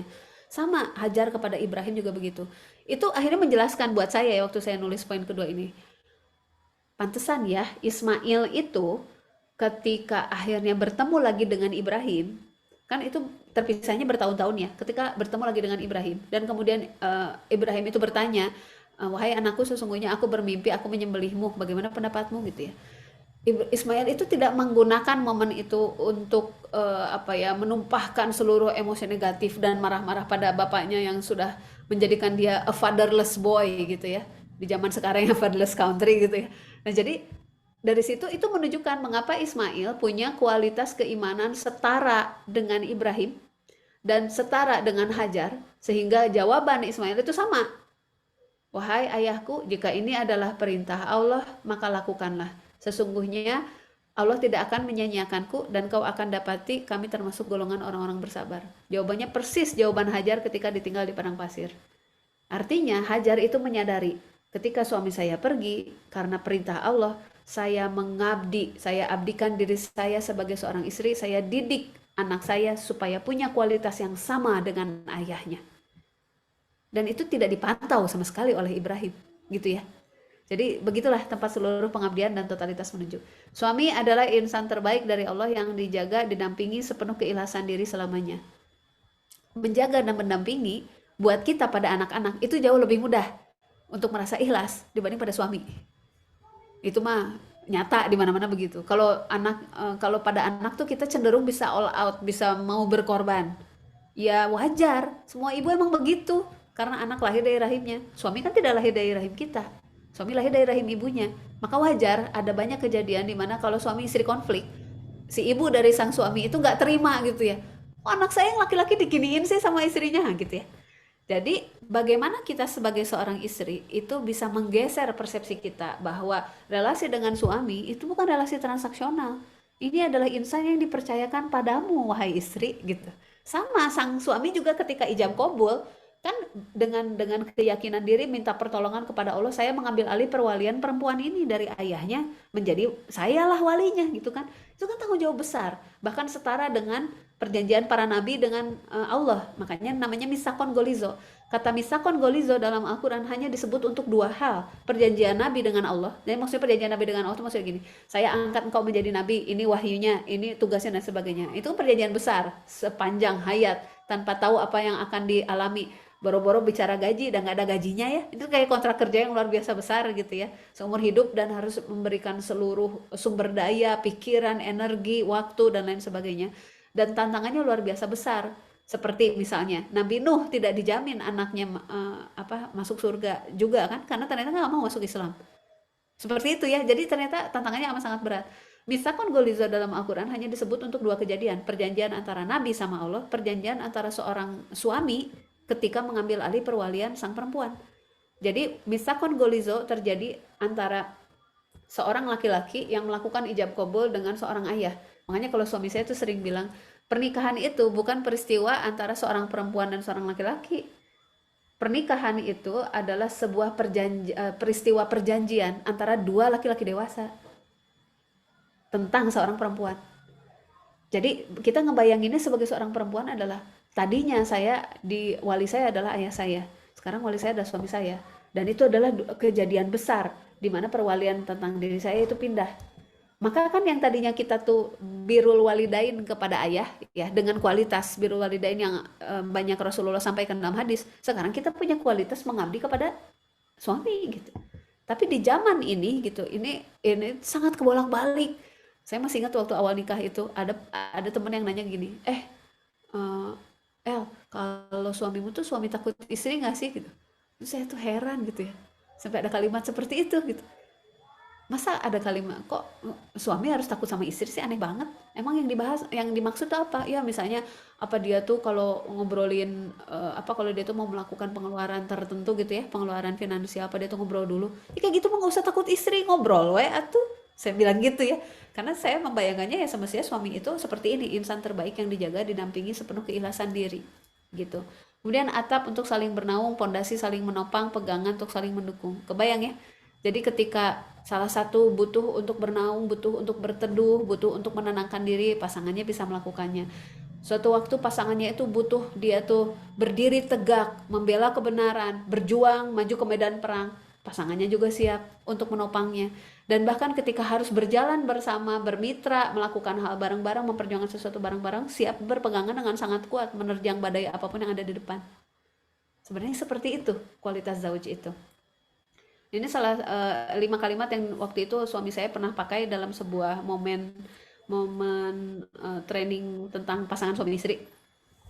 Ini pertama ditunjukkan sebenarnya di depan Ustadz Hari Santosa waktu Kang Firman membahas fitrah bakat ya, dan kemudian karena banyak pesertanya suami istri, terus Kang Firman bikin slide ini dibacakan dan ditunjukkan, dipraktekkan itu di depan Ustadz Hari Santosa. Waktu itu Ustadz Hari Santosa yang membuat FBI itu jadi moderator, dan Ustadz Hari Santosa suka banget 5 pertanyaan ini.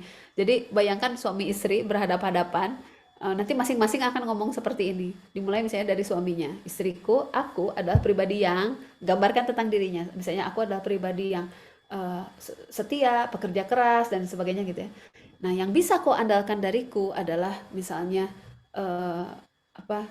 misalnya saya tuh nggak akan berpaling, misalnya saya tuh pasti akan keteguhan hati dalam perjuangan dan sebagainya gitu.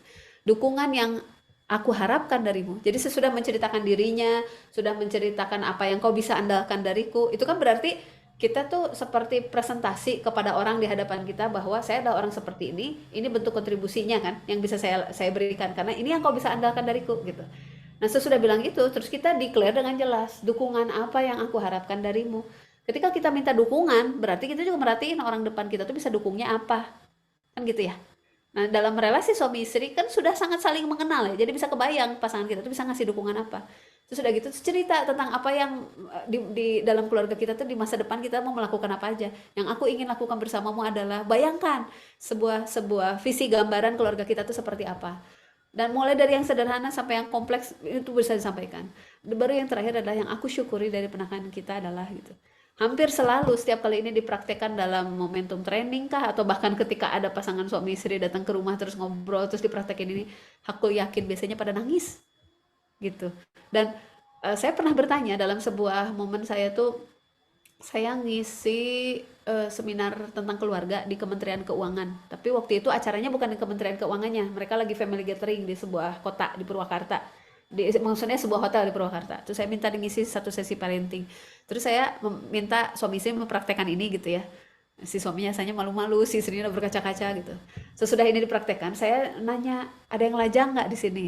Terus ada tuh yang masih lajang, tuh saya nanya, kalau Anda mau menikah, lalu calon suami Anda yang masih ta'aruf dengan Anda itu ngomongnya seperti ini. Ya yang 5 yang belum ya, karena kan belum nikah gitu. Jadi cuma 1, 2, 3, 4. Apakah lebih mudah untuk Anda mengenali dia adalah pria yang cocok untuk Anda apa enggak? Ya iyalah langsung, kata dia tuh. Langsung saya bisa mengenali. Terus abis itu saya nanya lagi, coba Bapak Ibu semua yang ada di sini, seberapa sering atau kapankah pertama kalinya Bapak Ibu pernah menyampaikan 5 hal ini? Terus semuanya saling menatap sama pasangannya, enggak pernah. Terus saya nanya, udah berapa tahun nikah, berapa tahun nikah? Banyak yang udah lama, yang udah lebih dari saya juga banyak. Tapi ternyata hal sebasic ini nggak pernah diobrolin. Terus gimana kita mau jadi kompak ya, hal basic seperti ini yang pernah diobrolin. Yang ada adalah sibuk saling menilai pakai tolak ukur masing-masing. Kata si istri itu, suamiku tuh nggak mau berkorban untukku, oh dia tuh nggak romantis, nggak gini-gini. Terus kata si suaminya, si istriku tuh nggak paham aku udah capek dibilangnya nggak mau berkorban. Aku udah ngasih dia segala macam dibilangnya nggak romantis. Riweh kan gitu ya, kayak gitulah ya. Jadi mudah-mudahan dari sini jadi ada gambaran. Ternyata membentuk zauj itu bahkan dimulai dari hal-hal yang sederhana. Ini harus kita biasakan bicara yang terbuka dan benar-benar memperjelas semuanya, diri kita, relasi kita dan sebagainya. Ini misi keluarga. Ini tadi nyambung ke misi keluarga tuh karena begini, di titik tertentu dalam kehidupan kita, Allah akan memperjelas apa sebenarnya tujuan Allah mempersatukan sang laki-laki dan sang perempuan ini dalam sebuah keluarga. Bentuk sinergi seperti apa yang ingin Allah ciptakan melalui bersatunya suami istri ini. Dan mohon dipahami, namanya misi itu dikasih sama Allah, bukan dikarang-karang sendiri. Kita hanya mampu merangkai kata-katanya sesudah kita menjalaninya.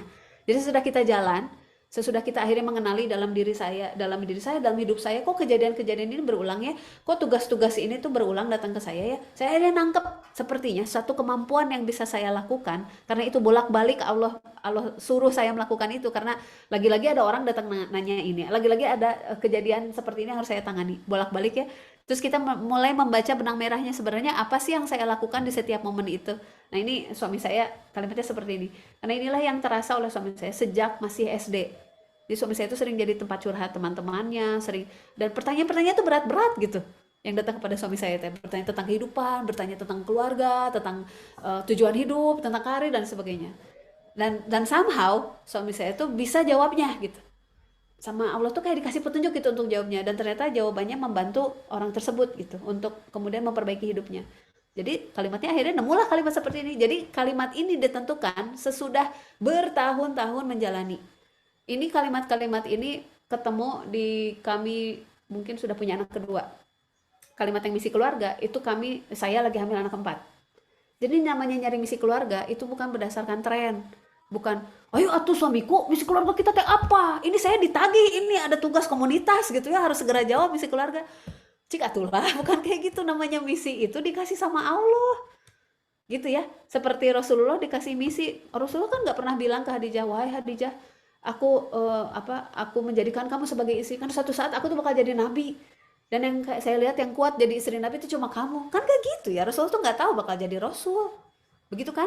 Terus misalnya ketika Ibrahim melamar Hajar, sesungguhnya aku memperhatikan kamu adalah perempuan tangguh dan saya tahu suatu saat saya akan jadi nabi, akan diberi tugas berat. Kayaknya cuma kamu yang kuat gitu. Kan nggak gitu. Jadi menariknya adalah kita tuh nggak pernah tahu hidup kita akan dibawa kemana. Allah yang tahu hidup kita dibawa kemana. Tapi Allah menempa kita dalam naik turun kehidupan kita yang harus bisa baca benang merahnya. Dan benang merah itu yang akan memandu kita akhirnya paham. Oh, jadi sebenarnya tugas saya tuh ini gitu. Contohnya, lihat kalimat misi hidup saya. Kenapa kalimatnya merekonstruksi? Bukan mengkonstruksi. Rekonstruksi artinya membangun ulang dari sesuatu yang, misalnya ibaratnya kayak ada candi baru ditemukan, kan kondisinya tercerai-berai, parah, berantakan, pecah di mana-mana, gitu kan ya? Terus direkonstruksi, gitu kan ya? Nah sama, jadi itulah yang terjadi pada diri saya. Jadi background keluarga saya seperti itu, terus saya dikondisikan dalam kehidupan itu somehow bukan terdampak oleh kejadian buruk dalam keluarga, tapi dijadikan pengamat. Oh berarti nanti kalau suatu saat saya menikah, saya tuh nggak boleh ngomong kayak gini ke suami. Oh berarti saya tuh nggak boleh ngomong kayak gini ke anak. Oh berarti saya tuh harus ngejaga ini. Oh berarti saya tuh nggak boleh gini. Itu terus sepanjang saya kecil sampai gede tuh yang diamati itu gitu. Jadi mungkin kalau orang lain melihat tren kehidupan saya itu, oh dulunya sering ranking satu, sering ikutan lomba, terus menang, terus masuk ITB. Wah kayaknya keren nih suatu saat bakal jadi akademisi, mungkin gitu ya. Orang lain melihatnya ke sana. Padahal sepanjang kehidupan saya, mata saya itu dipakainya mengamati keluarga, mengamati apa yang boleh, apa yang tidak boleh. Dan ketika saya berinteraksi sama orang lain, termasuk ketika bahkan ikut lomba sekalipun dan sebagainya, yang saya amati tuh orangnya. Si orang itu, dia ikutan lomba sama saya, bagaimana sih dia? Oh dia diantar sama orang tuanya. Bagaimana sih relasi sama orang tuanya? Si ibunya ngomong apa sih ke anaknya? Dia ngomong apa sih ke bapaknya? Gitu dan lain sebagainya. Saya tuh mengamati orangnya. Saya tidak mempedulikan prestasinya. Begitu. Jadi makanya walaupun saya lulusan ITB, saya tidak merasa kehilangan apa-apa ketika saya tidak bekerja seperti teman-teman saya yang kerjanya di migas gitu. Nah, itu contohnya. Karena dari dulu sampai sekarang, pesan yang berulang sampai kepada saya, tugas berulang sampai kepada saya, pasti urusan keluarga. Pasti itu mah. Sampai sekarang. Karena jadi sering didatangi keluarga lain, bertanya tentang segala macam. Oh, jadi saya akhirnya nangkep tugas saya adalah merekonstruksi keluarga. Keluarga yang kayak gimana? Keluarga yang berjalan sesuai fitrah dan hakikatnya yang benar. Jadi kalau mau bangun keluarga itu bangun keluarga yang benar. Nah, akhirnya ketika sama-sama saya sudah paham misi saya apa, saya sudah paham suami saya, mulailah kita nangkep. Pantesan ya dari sejak kita nikah sampai itu berarti tahun 2015 misi keluarga ini menjadi satu kalimat. 2014 maaf. Oh, pantesan ya berulang-ulang yang datang adalah orang yang bertanya tentang apa? Berulang-ulang kejadian di mana kita harus berkontribusi untuk memperbaiki dan menyelesaikan. Ternyata topik itu topik seputar itu. Akhirnya nangkep, inilah misi keluarga kita. Begitu. Dan begitu kalimat ini tuh terwujud menjadi kalimat gitu ya. Saya tuh masih ingat ya, saya benar-benar terpana gitu. Karena tidak menyangka bahwa sejarah hidup saya sama sejarah hidup suami saya itu Allah satukan dalam keluarga itu untuk sebuah misi yang sangat besar. Saya nggak tahu besarnya segimana, bahkan 5 tahun lalu sebelum kami pindah ke Jogja, nggak tahu bakal bikin sekolah. Nggak tahu. Ketika kemudian sekarang sekolah sudah 4 tahun berjalan dan menyaksikan lagi catatan tentang misi ini. Hah? Sekian keluarga datang sekarang tuh sampai total hampir 40 keluarga. Dan semua topiknya tuh sama. Kita ingin memperbaiki fitrah keluarga kita ingin tumbuh menjadi orang yang makin otentik. Anak-anak kita butuh bantuan untuk kita tuh saling mendidik secara berjamaah supaya mereka fitrahnya sehat dan sebagainya. Hah? Saya tuh sampai, ya Allah. Dan tugas-tugas itu Allah yang datangkan. Makanya misi itu dikasih sama Allah, bukan dikarang-karang. Apalagi bukan target tugas belajar atau apa gitu. Gitu ya. Jadi untuk membangun fitrah Bunda itu step-stepnya tuh seperti ini gitu. Nah, terakhir dalam relasi kita dengan anak, kalau kita sudah membentuk diri kita sebagai zauj bagi pasangan kita, jangan lupa bahwa relasi kita dengan anak adalah termaktub dalam doa ini. Pasti semua sudah hafal doa ini. Perhatikan bahwa doa ini ada syaratnya. Kalau anak kita ketika berdoa kalimatnya cuma Robbighfirli wali walidayya warhamhuma. Ampunilah dosaku, ampuni dosaku doa orang tuaku, sayangilah mereka berdua. Dah aja, titik. Wah, enak banget. Hanya dengan berstatus sebagai orang tua yang melahirkan anak, kita berhak atas doa itu. Ternyata doanya ada syaratnya. Allah mengajarkan doanya begini. Sebagaimana seperti mereka telah mendidikku waktu kecil. Saya pernah melihat terjemah kalimatnya, serta sayangilah mereka berdua sebagaimana mereka menyayangiku di waktu kecil. Tapi pas saya lihat Arabnya yang pertama, menyayangi yang pertama warhamhuma, menyayangi yang kedua robayani, nggak ada sama-samanya katanya. Kenapa diartikan sama-sama menyayangi gitu ya? Terus saya mencoba mencari terjemahan yang lain, ternyata ada yang mendidik. Oh, kayaknya lebih nyambung deh. Soalnya kata robayani, akar katanya rob, mirip dengan akar kata tarbiyah. Mungkin teman-teman pernah dengar ya, tarbiyah sendiri kan asal katanya juga artinya mendidik gitu. Malah kalau kalimat saya pendidikan anak itu kan kalimatnya tarbiyatul aulad begitu. Orang yang mendidik disebut sebagai murabi, kan gitu ya. Oh, ini satu akar kata nih. Jadi kalau gitu kata rob sendiri, kenapa itu yang dipakai dalam doa ini? Kenapa pakai kata robayani? Kenapa nggak pakai kata, kan warhamhuma itu berasal dari kata raham yang kemudian jadi rohman, rohim gitu ya, rahmat gitu kan. Kenapa nggak pakai kata itu juga, nggak pakai kata roham juga? Kenapa kok pakai katanya rob? Lalu saya mencoba mencari tahu apa arti kata rob. Ternyata arti kata rob itu mencakup 5 kualitas.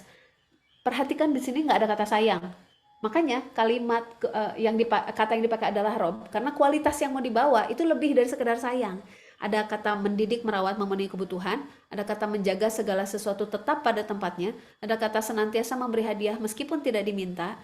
Ada kata memiliki kewenangan untuk mengatur, sama ada kata yang terakhir memiliki dan mengurus. begitu. Kalau 5 kualitas ini kita lakukan sebagai orang tua kepada anak kita di usia mereka sogiro, gitu kan kalimatnya, kama robayani sogiro, di waktu kecil, maka kita berhak atas doa itu. Jadi doanya bersyarat. Dan kata sogiro sendiri, pas saya tahu tentang artinya, sogiro tuh kecil-kecil tuh batas waktunya kapan ya gitu. Saya mencoba mencari ya dengan sebisa-bisanya saya ya. Di Al-Quran itu ternyata ada angka-angka penting dalam usia manusia. 2 tahun, 7 tahun, 10 tahun sama balik. Cuma sama 40 tahun. Ada 5 angka yang sering berulang di Al-Quran, 2 tahun, 7 tahun, 10 tahun, balik sama 40. Nah, kalau 40 mah jelas bukan sogiro ya. Udah gede kan itu mah. Balik juga. Jadi waktu itu saya mikir, sebenarnya batas sogiro tuh berapa sih? 2 tahun, 7 tahun, 10 tahun, atau batasnya balik? Nah, kemudian ini jadi nyambung dengan konsep, kalau saya nggak salah namanya hafadhah, konsep pengasuhan anak di dalam bahasa Arab. Dan itu ulama tafsir juga beda-beda. Ada yang bilang hafadhah itu sampai 7 tahun, masuk anak usia mumayyiz mulai belajar sholat. Hafadhah itu sampai 10 tahun, masuk di mana usia anak harus sudah bisa sholat. Hafadhah itu sampai balik, masuk di mana itu batas usia anak-anak. Nanti kalau udah balik kan otomatis jadi dewasa. Oh, itu saya mikir ya. Kalau gitu yang mana tuh ya? Saya juga bingung. Pendapat ulama beda-beda. Akhirnya saya mengambilnya sampai balik. Begitu. Dan saya jadi ingat kata Bu Eli Risman. Bu Eli Risman pernah bilang begini. Ini slide terakhir kok, jadi saya tutup aja. Bu Eli Risman pernah bilang begini waktu saya hamil anak keempat. Kamu hanya boleh punya aktivitas di luar rumah dari pagi sampai sore meninggalkan anak kalau anak bungsumu sudah 8 tahun. Karena secara ilmu psikologi, ketergantungan manusia pada induknya itu selama 8 tahun. Dan dibanding semua mamalia di bumi, manusia itu yang ketergantungannya paling lama. Nah, kami di sini punya sapi dan pernah melihat sapi melahirkan. Sapi itu sampai usia berapa bulan ya? Mungkin cuma sampai usia 5 bulan nyusunya. Dan habis itu udah bisa nyari makan sendiri. Bahkan sekarang tuh kondisinya, saya lupa sekarang kayaknya si bayinya udah 6 bulanan deh, 6 bulan atau 7 bulan. Si ibunya tuh udah dijual, ya kan, namanya sapi ya, namanya ternak kan ada momen dimana dijual, karena kalau dipelihara terus sampai mati justru tidak produktif. Jadi dijual. Jadi itu juga nggak nyariin ibunya, gitu ya. Beda kan sama anak manusia. Jadi kata Bu Elisman tuh, nanti nunggu sampai anak bungsumu udah 8 tahun, baru kamu boleh punya aktivitas di luar rumah dari pagi sampai sore. Gitu kata Bu Elisman. Oh gitu ya Bu, iya iya kata saya ya waktu itu. Terus udah gitu Bu Elismanya ketawa terus bilang, ya itu juga kalau kamu nggak nambah anak. Terus saya ketawa lagi. Terus saya masih ingat waktu ngasih tahu, Bu, ini udah lahir anak ke-6. Masya Allah. Kata Bu Elisman. Berarti 8 tahun lagi ya nak. Baru boleh keluar rumah. Jadi kalau dilihat dari situ, oh oke, secara ilmu psikologi, sekali lagi ilmu psikologi ya, bukan tafsir Al-Quran. Oh berarti minimal usia mumayyiz ya, 7-8 tahun. Tapi kemudian saya mikirnya ngambil sampai balik. Terus karena anak saya yang pertama udah 16 tahun nih, balik di usia 13 tahun. Saya akhirnya punya contoh yang mengkonfirmasi apakah keputusan saya tepat ketika memilih saya mau robayani sogiro sampai dia usianya balik. Sekali lagi ini keputusan pribadi ya, bukan berarti hadis Rasulullah menyuruhnya begini, karena saya juga masih nyari tahu sogiro itu batas usianya sampai berapa. Tapi saya kan memilihnya sampai balik, dan anak pertama inilah yang sudah jadi konfirmasi buat saya bahwa oh ternyata tepat ketika sudah memilih di usia balik. Begitu dia masuk ke usia balik, saya melihat dia tuh sudah bisa jadi partner orang tuanya. Jadi kayak misalnya sekarang saya lagi Zoom, anak pertama saya yang mengasuh anak-anak gitu ya. Terus sudah bisa jadi partner bahas parenting, dan di usia itu dia sudah mulai bisa menunjukkan saya tuh minatnya ini, saya bisanya ini dan sebagainya. Di sekolah dia sudah sering jadi asisten guru. Terus sudah sering dia yang punya ide untuk ide kegiatan kah atau ide apa yang mau diberikan bagi siswa yang di bawah, yang kelas di bawah. Kan di sekolah kami itu ada jenjang dari TK sampai SMA. Dia sendiri masuk kategori SMA kan udah 16 tahun ya. Tapi dari sejak SMP dia itu udah sering jadi asisten guru gitu. Dan jadi dalam beberapa hal itu sudah bisa diandalkan sama seperti orang dewasa. Capeknya sama seperti capeknya orang dewasa. Dan menariknya, salah satu hal menarik yang saya baru temui dan saya tidak temukan di anak-anak lain. Dia anak perempuan. Dia sendiri yang bilang, aku nggak perlu punya HP. Jadi sampai sekarang sampai usia 16 tahun dia nggak punya HP. Dan dia sendiri yang bilang nggak perlu punya HP. Ya otomatis kakaknya bilang gitu, adik-adiknya juga nggak ada yang berpikir begitu gitu ya. Ya kalau misalnya perlu ngontak teman kan bisa lewat pakai HP bunda. Kalau ada yang mau dicari ya bisa buka laptop, lihat YouTube misalnya dan lain sebagainya. Jadi oh ternyata ada maknanya kualitas pengasuhan kita Kalau kitanya yakin dan kita menjaga fitrah kita sebagai istri dan sebagai ibu.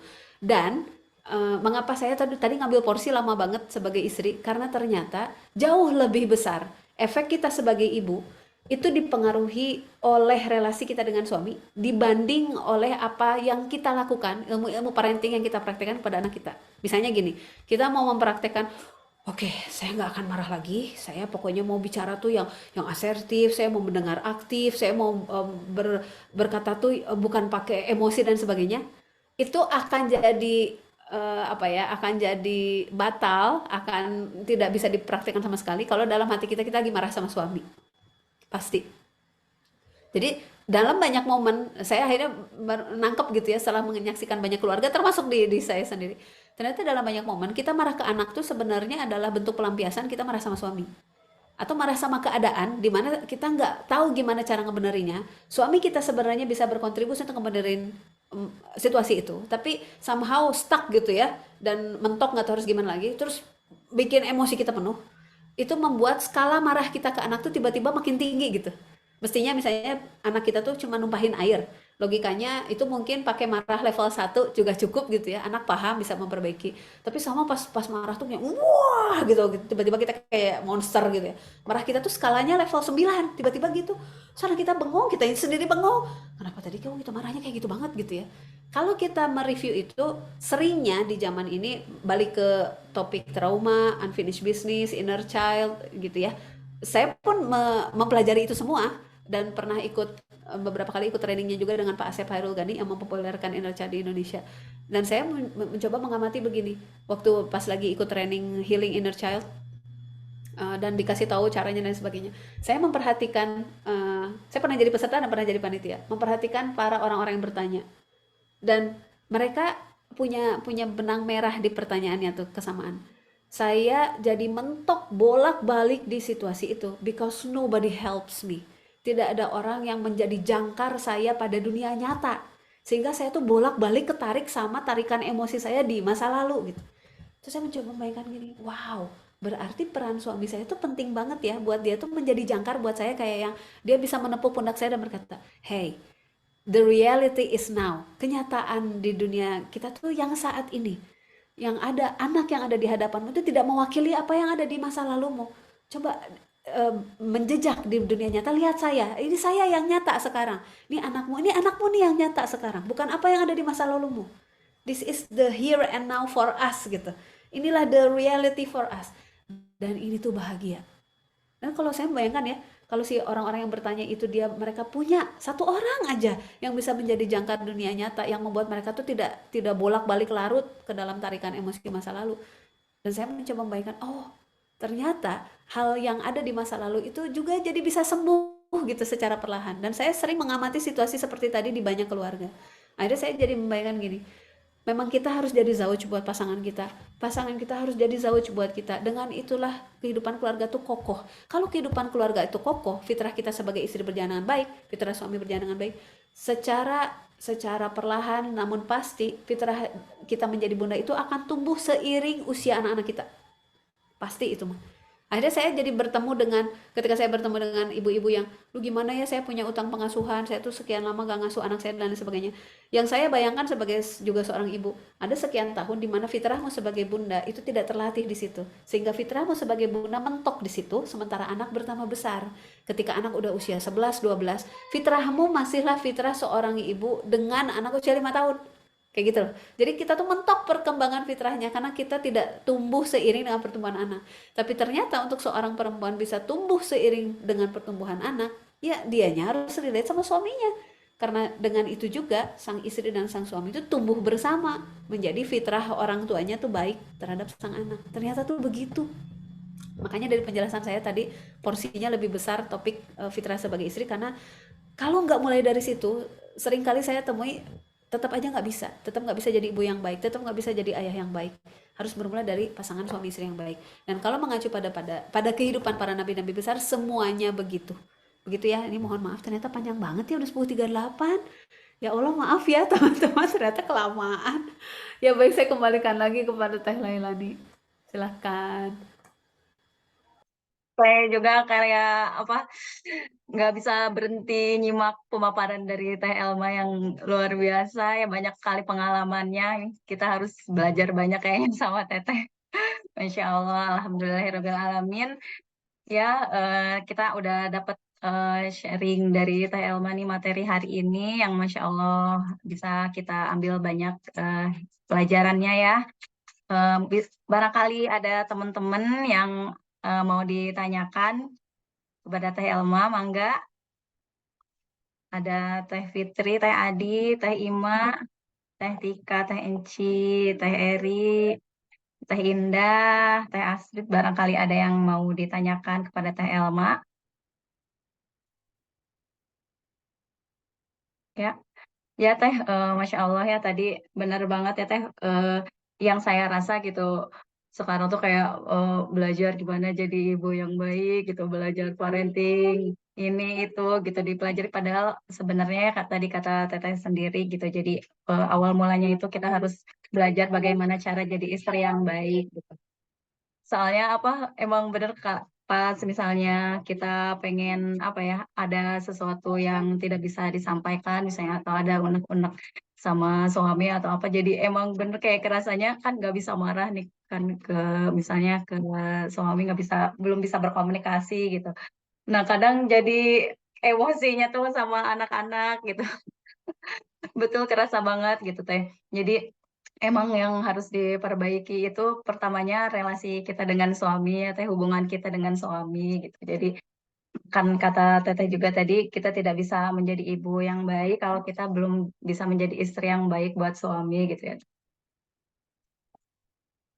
Nah, ya gimana? Oh, ada Teh Rahma. Teh Rahma bertanya kalau ujiannya di suaminya gimana Teh? Karena ada suami yang belum bisa diajak jadi tim, masih asyik dengan dunianya sendiri katanya.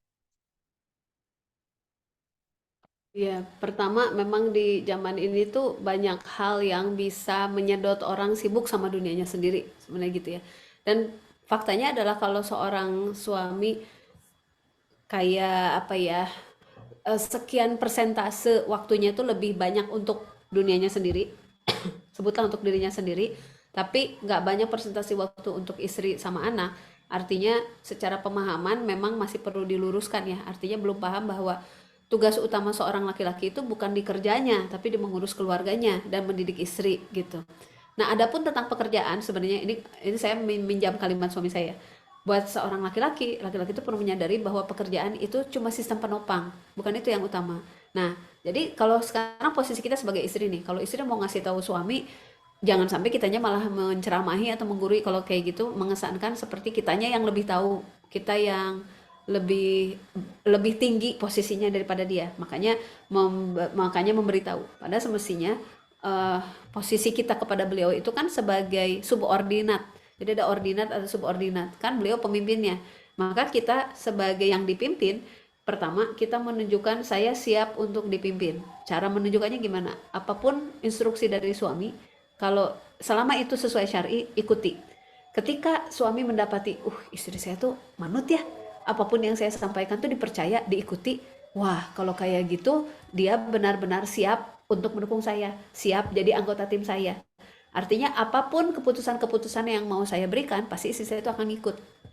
Ternyata suami itu kalau sudah merasa dipercaya, sudah duluan merasa dipercaya, maka siap untuk berjuang, termasuk memperjuangkan istri dan anak-anaknya. Ternyata gitu. Tapi kalau suami tidak pernah dalam kondisi dia sendiri merasa dipercaya 100%, merasa diikuti 100%, maka tidak yakin untuk memperjuangkan istri dan anak-anaknya, karena nggak yakin mau dibawa kemana.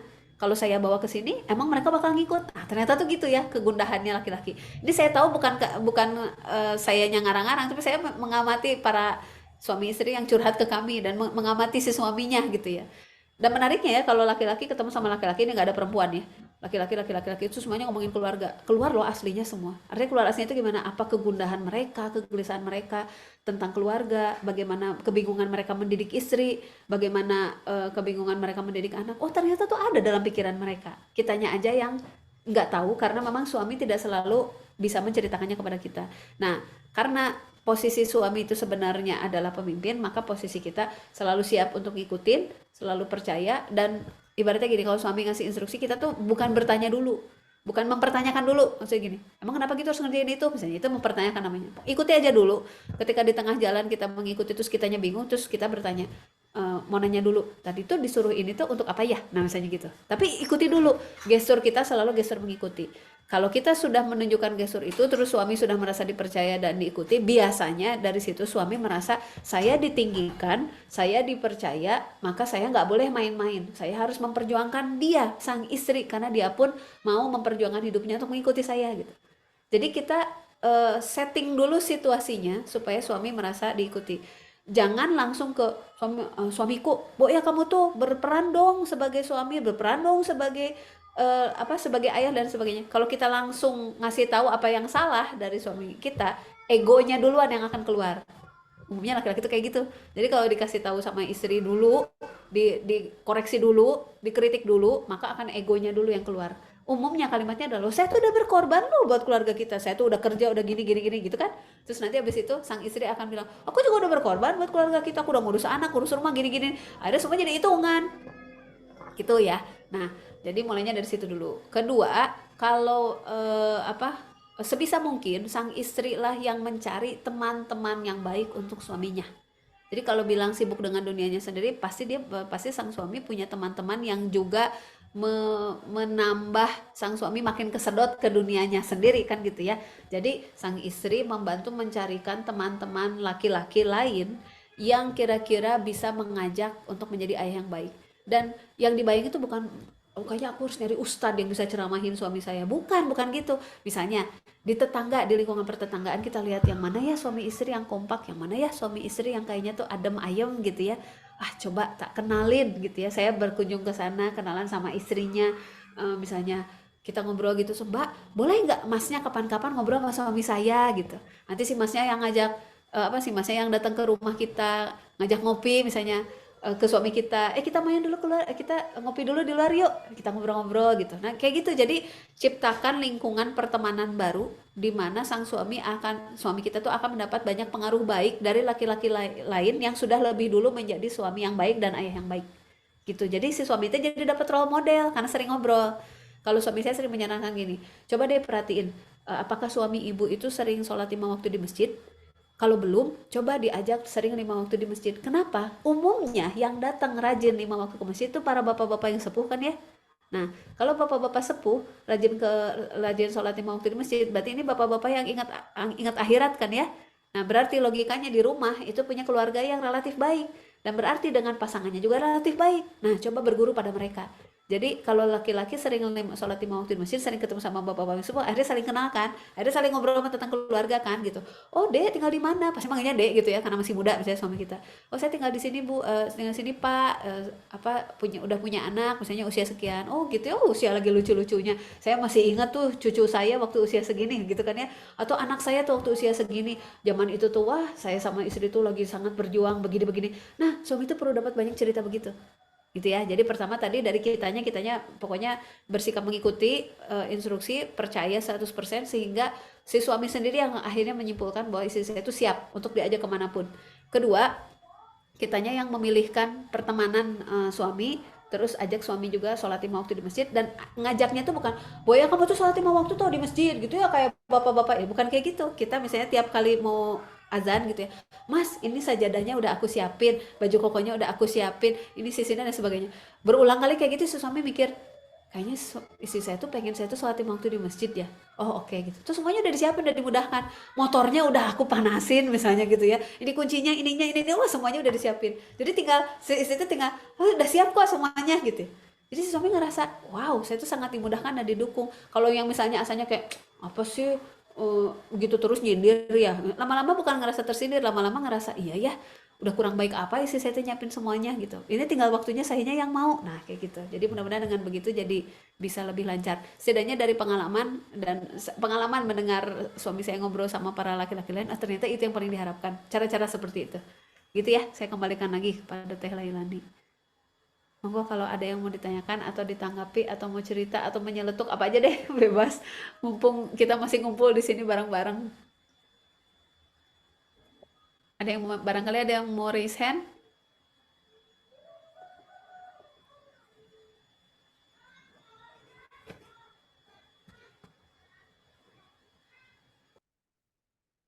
Oh, kakaknya kayaknya teh. Oh, Teh Adit, mangga. Assalamualaikum Teh Elma. Ya, mirip-mirip sih sama pertanyaan tadi ya tentang suami. Tapi kayaknya saya pernah konsultasi juga nih kan sama eh temannya suami yang kebetulan juga jadi terapis gitu kan. Jadi kan lebih tahu lah suami saya sebelumnya seperti apa gitu kan, pertemanannya lebih lama. Ternyata setelah ngobrol-ngobrol, kayaknya suami kamu mah emang nyari istrinya, emang saya tidak dituntut untuk bekerja gitu kan ya, mengurus rumah tangga. Memang dia mencari tidak tidak istri yang untuk bekerja. Jadi dia tuh memang lebih fokus untuk pekerjaannya gitu, Teh Elma. Terus apa?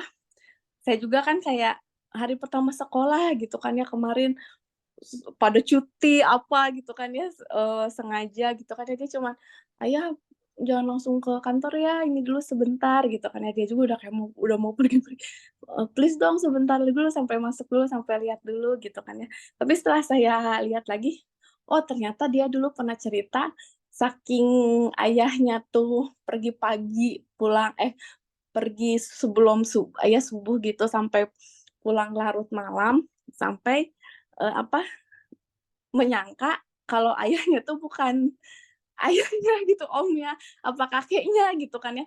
Jadi saya sekarang sih lebih merasa, oh ya udahlah gitu kan ya, tahu masa lalunya apa, kalau kayak kesibukan apa-apa gitu kan. Terus, kadang-kadang dia juga suka kayak kayak ngebandingin sama yang lebih sibuk dari, apa, dari beliau gitu kan ya, "Kemarin ada yang nggak datang juga loh nganterin anaknya sekolah," tapi kan dia jadi nyesel, ayah cerita katanya, "Ya udahlah hari kedua," gitu kan ya, terus, "Yang lain mah ayah seenggaknya mau kok," apa gitu kan ya, "yang lain mah enggak banget loh, nggak pernah misalnya nyebokin anak gantian," gitu kan, walaupun sesekali kayak gitu. Dia teh merasa, "Segini mah saya udah mau," gitu kan ya. Ya saya juga bersyukur sih Teh, gitu kan ya, kayak gitu, tapi pengennya teh kayak lebih gitu teh, apa ya, apa karena saya udah, ya udahlah dari dianya juga kayak gitu, masa lalunya kayak gitu, ya udahlah, ini apa, saya terima gitu kan ya, ya walaupun ada itu, ada, apanya, ya sebel-sebelnya dikit, tapi, pengen ngajak lebih juga dianya, apa ya, cara pandangnya belum berubah kayak gitu teh. Mmm, mencari teman yang apa, yang kata Teteh tadi mencari teman, juga dia nyari waktu buat untuk keluarga juga udah susah, apalagi emang sibuk dengan apa, pekerjaannya gitu Teh, seperti itu. Boleh tahu Kalau, nggak pekerjaannya apa? dosen. Sebelumnya, dia memilih menjadi, dosen karena kalau misalnya menjadi profesional tuh bakalan lebih sibuk lagi gitu kan ya, dia mengamati yang kalau misalnya jadi profesional beneran, bakalan lebih sibuk lagi gitu kan ya, nggak pernah pulang apa-apa gitu kan. Dia memilih menjadi dosen ternyata jadi dosen dengan itunya juga, dengan berbagai kesibukannya juga ya, segini teh udah ini Bun, ya oh ya udah, ya saya coba ini aja kan, maksudnya ya, dengan istri-istri yang katanya suami belum kayak Firaun lah gitu kan ya, dengan cobaan yang gitu, ya udahlah suami saya ini dengan misalnya dia mau membacakan apa sebentar buku untuk anak-anaknya walaupun jarang juga, ya ya udah deh gitu kan ya, udah kayak gitu ya, walaupun saya juga berharap, "Mau nggak ya kalau misalnya mau kerja sama bareng?" Gitu kan ya, kan kadang suka bingung, "Ayah mumpung anak-anak masih kecil, bacain buku sebelum tidur, ya berapa menit lah, entar lagi mah kan udah remaja belum tentu loh mau dengerin dengerin kita bacain buku," kayak gitu Teh.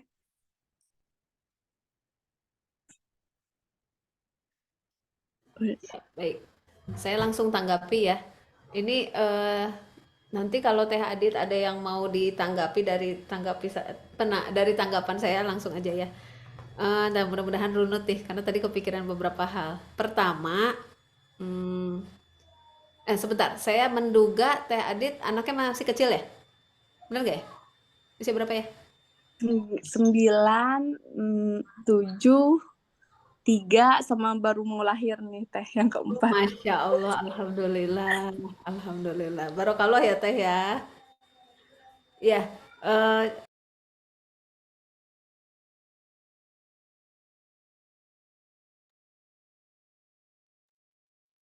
Nggak ada suaranya Teh. lupa maaf. Saya berasal dari keluarga besar yang lebih banyak cerita keluarga yang bermasalah daripada saya bisa ngambil contoh keluarga-keluarga yang sakinah mawaddah warahmah lah gitu ya.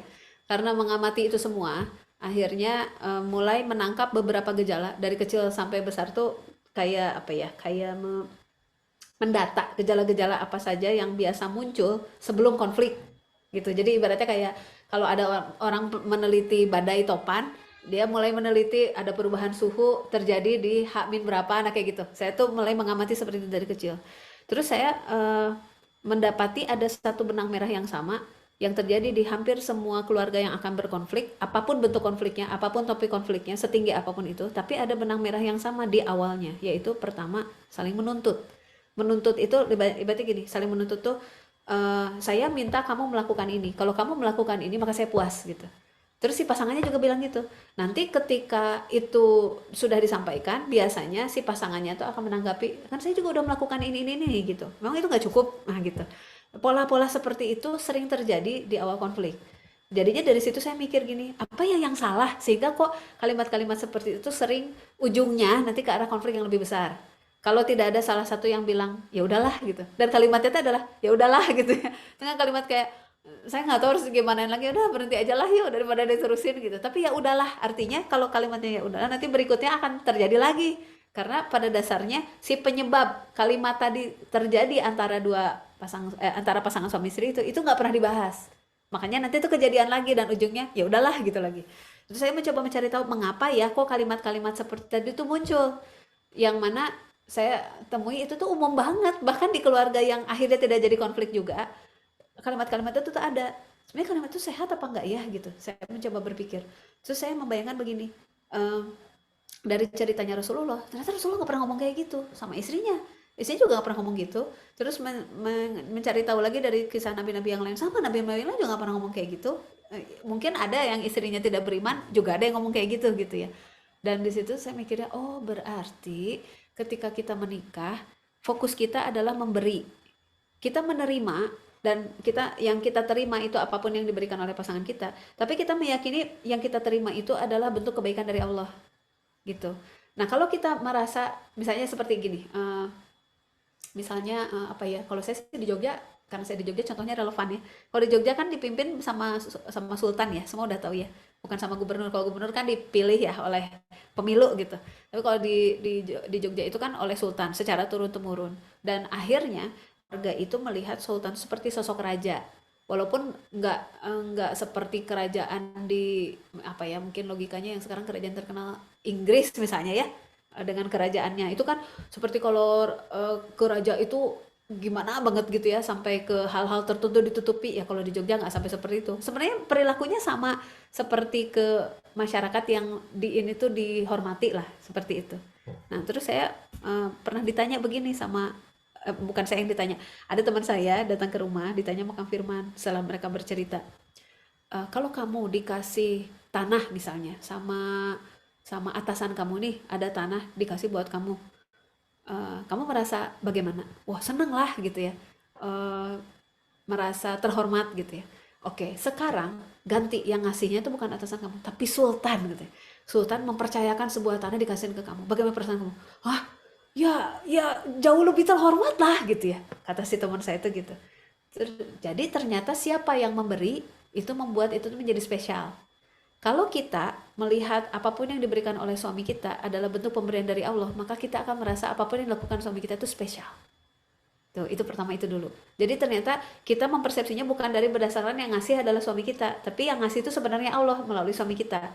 Gitu ya. Misalnya, sebuah keputusan, kalau saya memilih jadi profesional akan jauh lebih sibuk dibanding kalau saya menjadi dosen sekarang. Berarti pilihan itu sama Allah diilhamkan kepada suami kita, dan itu adalah bentuk pertolongan Allah kepada kita, maka kita akan merasa keputusan itu spesial, dan apapun bentuk konsekuensi yang muncul dari pilihan itu pun jadi terasa spesial. Artinya misalnya, wah suami bisa nganter di hari kedua tapi nggak bisa nganter di hari pertama, it's still special. Kenapa? Karena itu datang dari Allah dan itu dilakukan pada suami gitu ya. Contohnya seperti itu.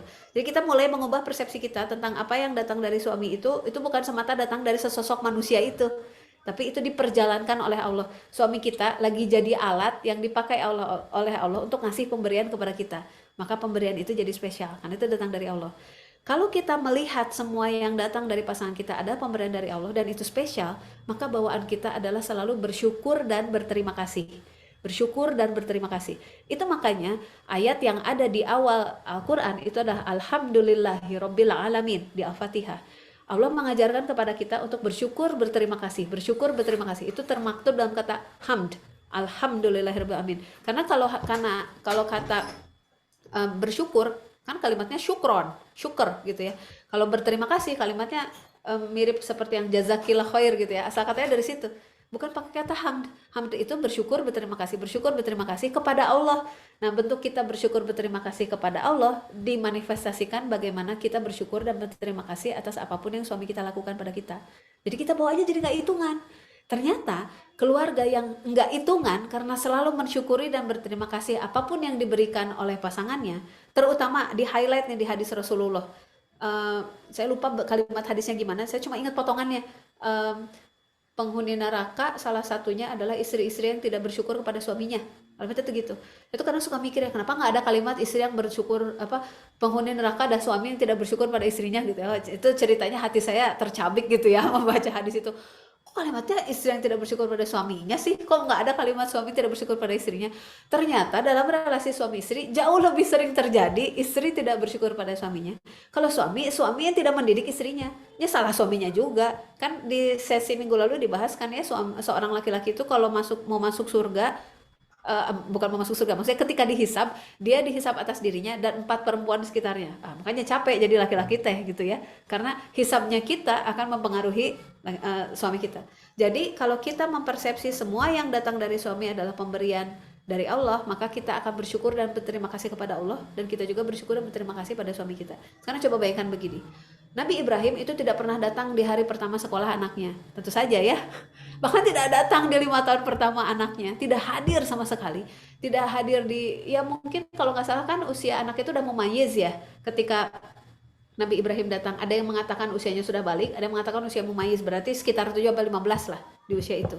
Praktis di usia sebelumnya itu nggak ada kabar sama sekali dari Nabi Ibrahim, diberi nafkah pun tidak gitu kan. Tapi ketika Nabi Ibrahim datang kan Hajar tidak menganggap ngapain kamu pulang, nggak ngomong gitu kan ya, kemana aja kamu selama ini gitu ya, nih saya sudah berhasil membangun kota Mekah, ngapain, saya nggak butuh kamu gitu kan, nggak gitu ya. Nggak begitu. Terus anaknya juga nggak ngomong, bapak ini kemana aja selama ini saya nggak diasuh, tuh ibu tuh sampai depresi gara-gara ditinggalin bapak, kan nggak pernah begitu ya. Yang terjadi adalah Nabi Ibrahim datang dan Allah tuh berkenan menyambungkan amanah kenabian, karena Ismail menjadi nabi. Logikanya Ismail nggak akan jadi nabi kalau dianya merasa I'm a fatherless boy gitu ya, ditinggal oleh ayah saya saja di depresi, terus ibu saya juga dan sebagainya, atau mereka jadi jumawa terhadap Ibrahim karena begitu Ibrahim datang udah jadi kota gitu ya, kan nggak gitu. Jadi kita amati bahwa ternyata Hajar pun mensyukuri datangnya Ibrahim, bahkan mensyukuri momen Ibrahim itu pergi. Kenapa coba? Karena saya bersyukur suami saya dijadikan nabi, dan bahwa beliau itu menempuh perjuangan seberat itu pasti ada hikmahnya. Saya tidak perlu ikut beratnya perjuangan Ibrahim. Maka apa jatah perjuangan saya di sini? Jatah perjuangan saya adalah mempercayai suami saya, mensyukuri apapun yang ada antara saya dan suami saya. Yang ada sekarang adalah ruang dan waktu dan jarak yang begitu lebarnya sehingga suami saya tidak bisa berkontribusi langsung untuk mendidik anak saya secara langsung. Saya mensyukurinya.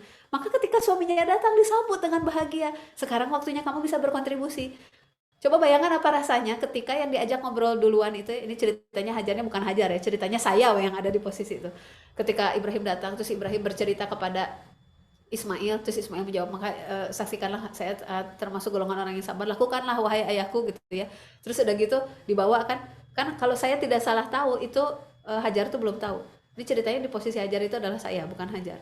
Terus ceritanya pulanglah Ibrahim sambil membawa Ismail, sambil membawa kambing yang sudah disembelih. kok ada kambing udah sembelih, terus udah gitu Teh Ibrahim cerita tentang semuanya, Ismail tentang ceritanya. Kalau yang ada dalam posisi itu bukan hajar, tapi saya bukan akan mengharu biru, saya bakal nampar suami saya, kamu tadi mau nyembelih anak kita, oh gitu ya. Kayaknya bakal begitu. Berarti kita bisa membayangkan ya, untuk kita tahu saya sebenarnya sudah bersyukur dan berterima kasih nggak ya kepada suami saya. Selalu bandingkan posisi kita dengan posisi istri-istri Nabi dalam posisi di mana mereka itu di situ tuh diuji imannya gitu. Begitu. Maka akhirnya dari situ saya jadi berpikir, ya karena belajar dari pengalaman mengamati keluarga besar. Oh oke. Berarti don't mess with small things. Jangan sibuk sama urusan-urusan kecil. Kalau urusan-urusan kecil membuat kita gampang gusar, gampang rewel, gampang tantrum, gampang marah, Allah tidak akan pernah mendatangkan urusan besar pada keluarga kita. Itu si misi keluarga tuh nggak akan pernah nyampe kepada keluarga kita. Misi keluarga itu tuh urusan besar, luar biasa. Mau nggak dapat misi keluarga yang besar? Karena itulah jaminan surganya kita. Ya belum tentu misi keluarga itu gampang ya, dijamin akan jauh lebih berat. Ketika Muhammad diangkat jadi Rasul, kehidupannya jadi jauh lebih berat. Tapi dijamin surga kan?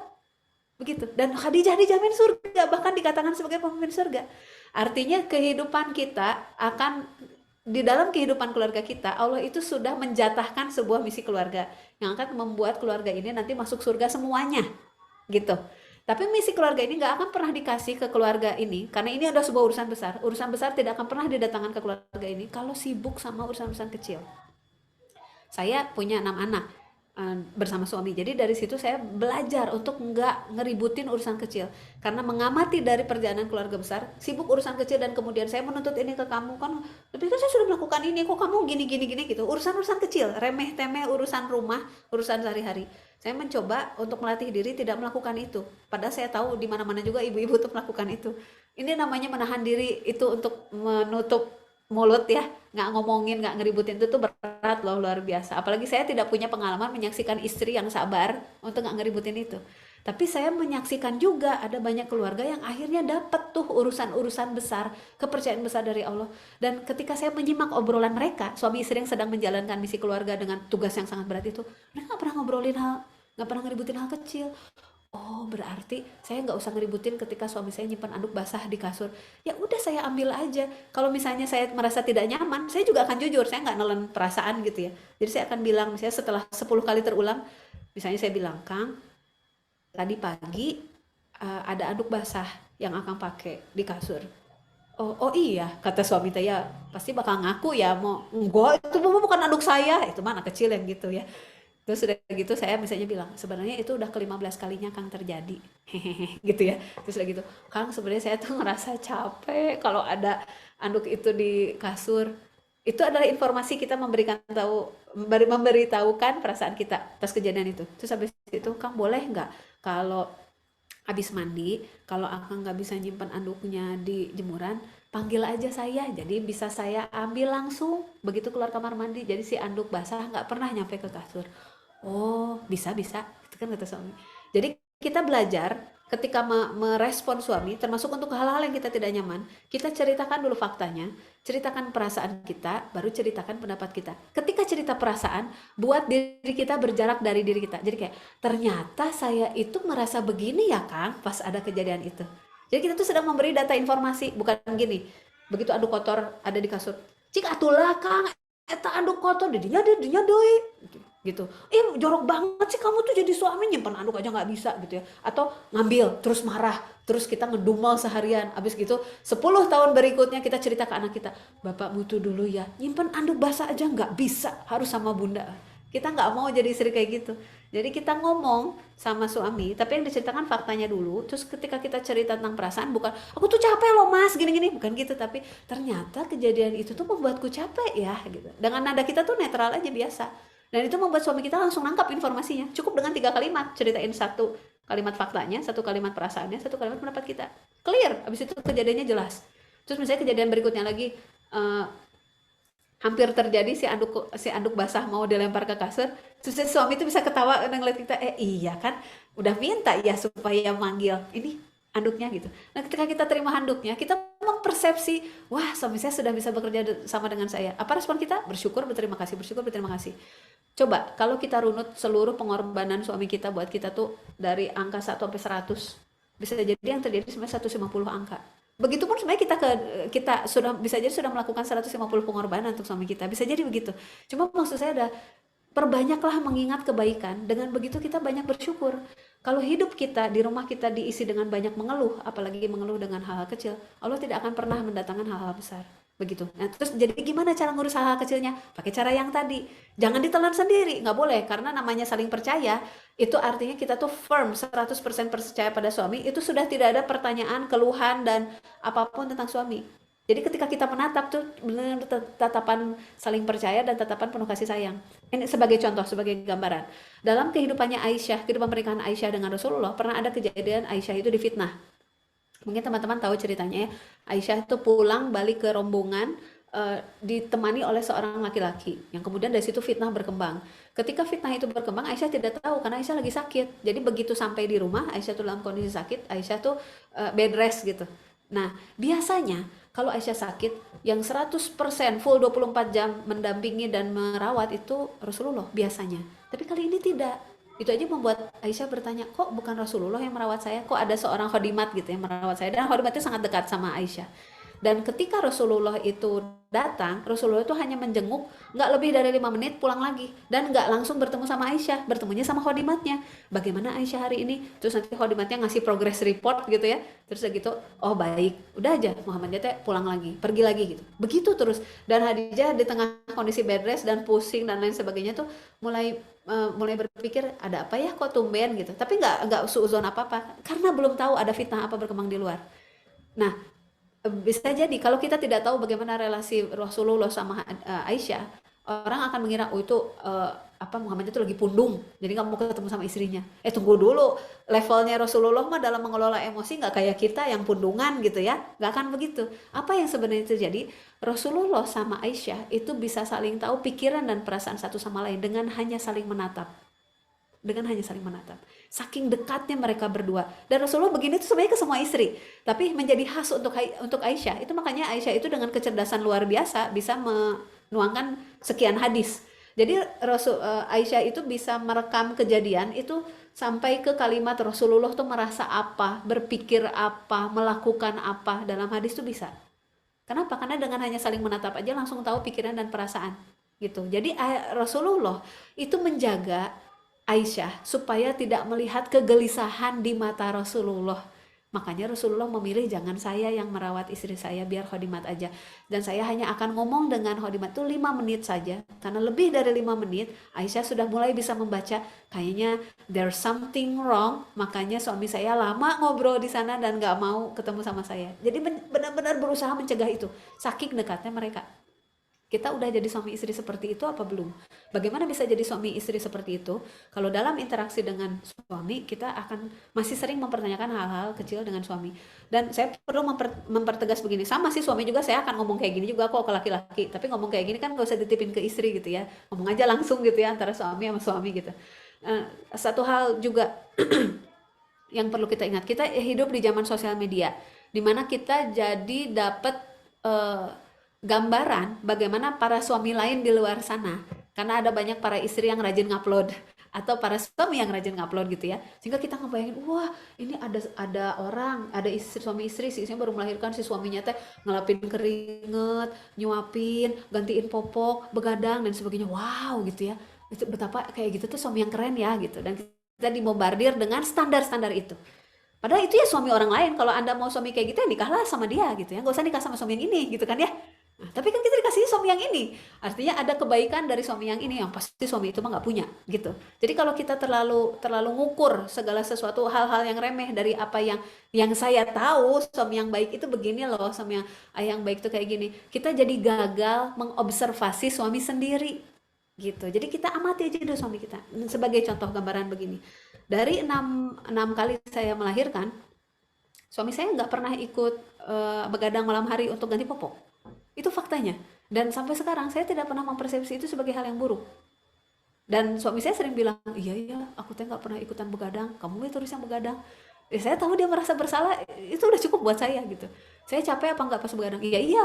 Ada nggak masa-masa di mana saya kesel? Saya lagi ganti popok, keringetan, ngantuk, terus di sebelah suami tidur. Terus saya cuma cuma bercanda sambil ngomel-ngomel sendiri gitu ya. Dan besoknya diceritain, tahu nggak tadi malam aku ngomel gini gitu ya. Diceritain, habis itu kita ketawa. Emang ngomel apa? Ngomelnya begini. Kan ada lagu, eh bukan lagu, ada perumpamaan di bahasa Inggris gitu. Sleep like a baby in the night gitu ya. Jadi maksudnya tuh, eh apa?